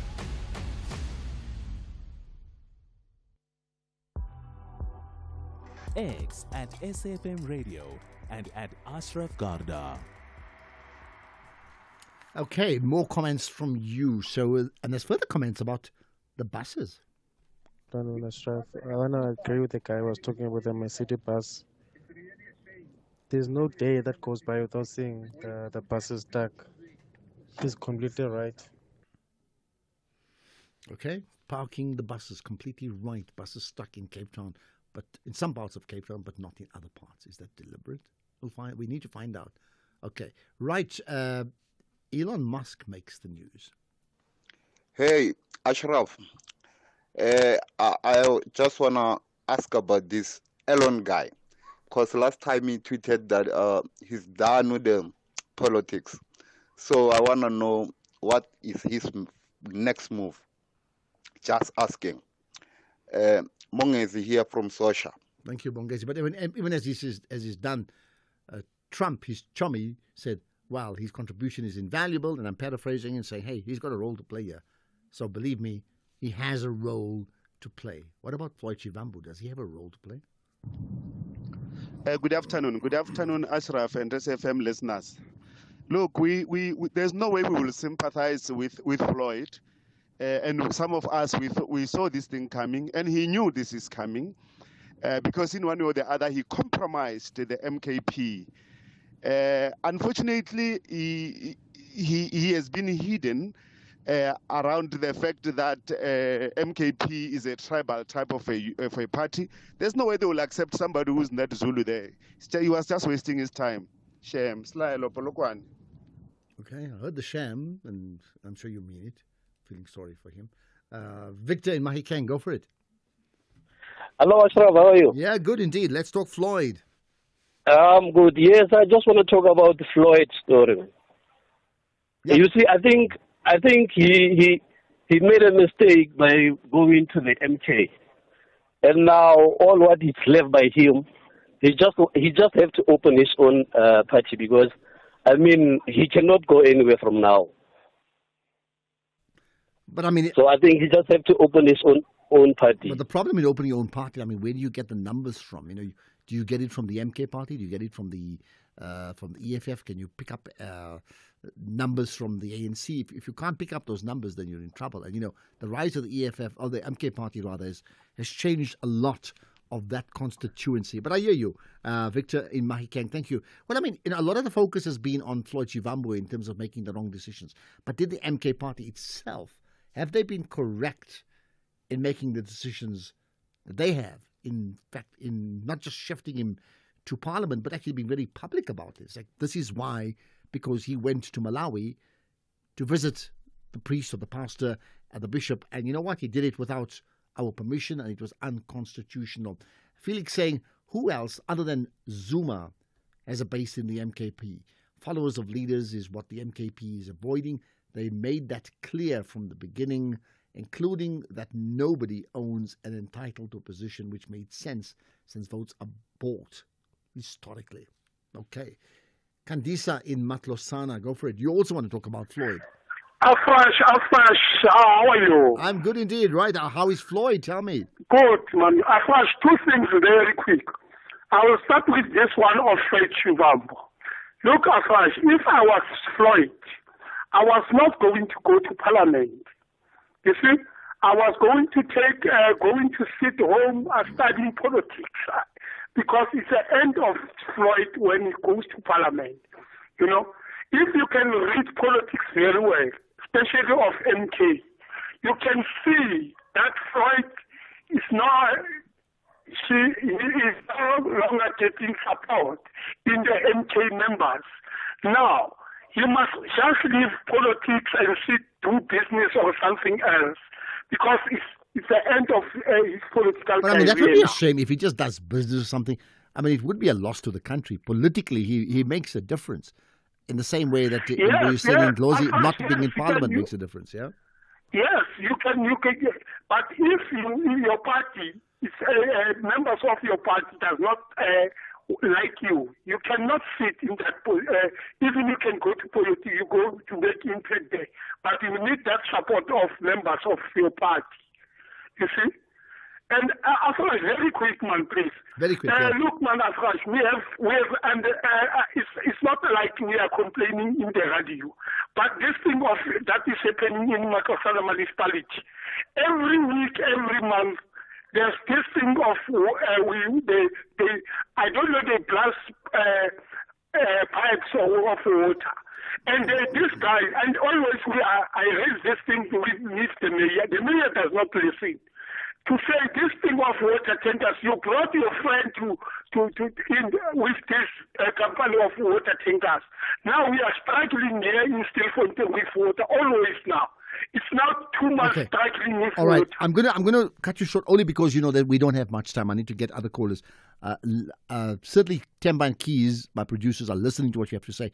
Let's see if we can actually get someone from that region to comment, and maybe get your contact numbers and see if you can lead us to the right people, because we need to follow up on that story. Kandisa, thank you for that. Everybody wants to talk about Floyd, not Floyd Mayweather. Remember him and who was it? Floyd Patterson before, the boxer. But who's being delivered a knockout this time around? Becky in Mpumalanga. Hello. My brother, how are you? I'm good indeed. What's your point? I'm very good. I just want to say to people, I think they are very easy to judge and to say that it is done with Floyd. Floyd must leave politics and so on. You are dealing with Jacob Zuma. He has been working underground for the ANC for quite a long time, and is always 6-7 steps ahead of whatever that is being done.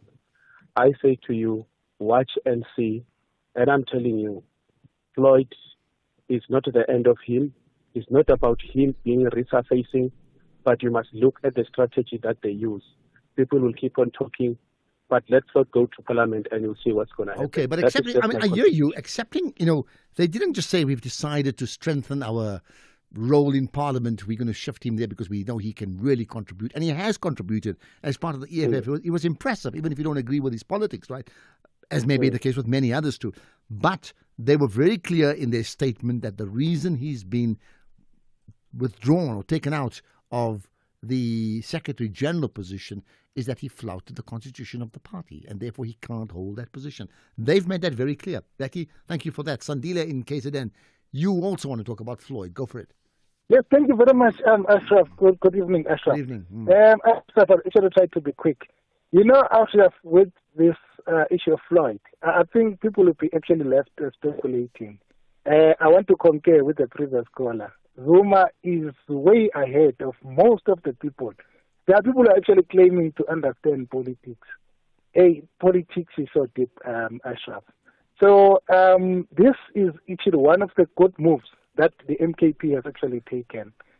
I'm not actually going to divulge much of the information, but believe me, this is one of the good moves that the MKP has actually taken, and this is the beginning of Floyd Shivambu. Believe me, Ashraf. Okay, you say the beginning. Some say the end, you say the beginning, yeah? Yeah, the beginning of his political career. We actually needed Floyd in Parliament so badly. Badly, So this is a decision. It was not actually taken today. It's a decision that was actually taken a long time ago. So we know about it as the members of the MKP. Right. So we support it, fully behind it. Got that, Thank Sandile. you. Thank you for that. We'll hold you to that. This is the beginning of Floyd, not the end of Floyd. It's the very, very beginning of him. There's one comment to say the Floyd's honeymoon is over, and we've had similar ones to that, I think, all throughout the day. Here's another one, and I think to a large degree the issue has been dominant on just one absolutely major issue. Here's one that we touched on earlier on. Thanks, Ashraf. According to what they were saying about the human rights concerning the DRC, what the M23 is doing, I think now you got enough voices saying out what we always said, but you will hear President Mbeki saying that no, the M23, they're just Congolese. Unfortunately, you got some African leaders, because they've got some mining companies there in the DRC. They are not able to speak the truth, to tell what is happening, and African people are dying. Okay, that's one, and here's another to end the show. Hi, this is Okuhle Mkhize in Heldergreen. You are listening to the National Pulse with Ashraf Garda, 3 to 6 p.m. Oh my goodness, man. We need to get you on every day and perhaps have that promo flight at every day. And I almost didn't play it because I thought there was no time. So thank you for that. Wonderful. Next time, tell us what your name. Oh, you gave us your name, but maybe tell us what you do. I mean, are you like a member of parliament? I can't assume anything, so I better ask you because you sound like you're really, really bright. Right, let me just tell you as we end the show. So tomorrow, the next 3 days. In fact, I'll be coming to you from Cape Town. But just a quick response from the EFF. They've issued a statement. I can't read it all. They just say we maintain that taxation without representation is arbitrary and unconstitutional and leaves room for abuse by the National Treasury, which is becoming increasingly desperate in the face of a collapsing economy. The EFF has always held the view that any form of general taxation must be subject to a vote by democratically elected public representatives in Parliament. I'll leave it at that because there'll be more, certainly from Greg Host and all others all throughout the evening here on not just on the National Pulse, on SAFM. We certainly move the conversation, don't we? Let's get the news. Here's Greg.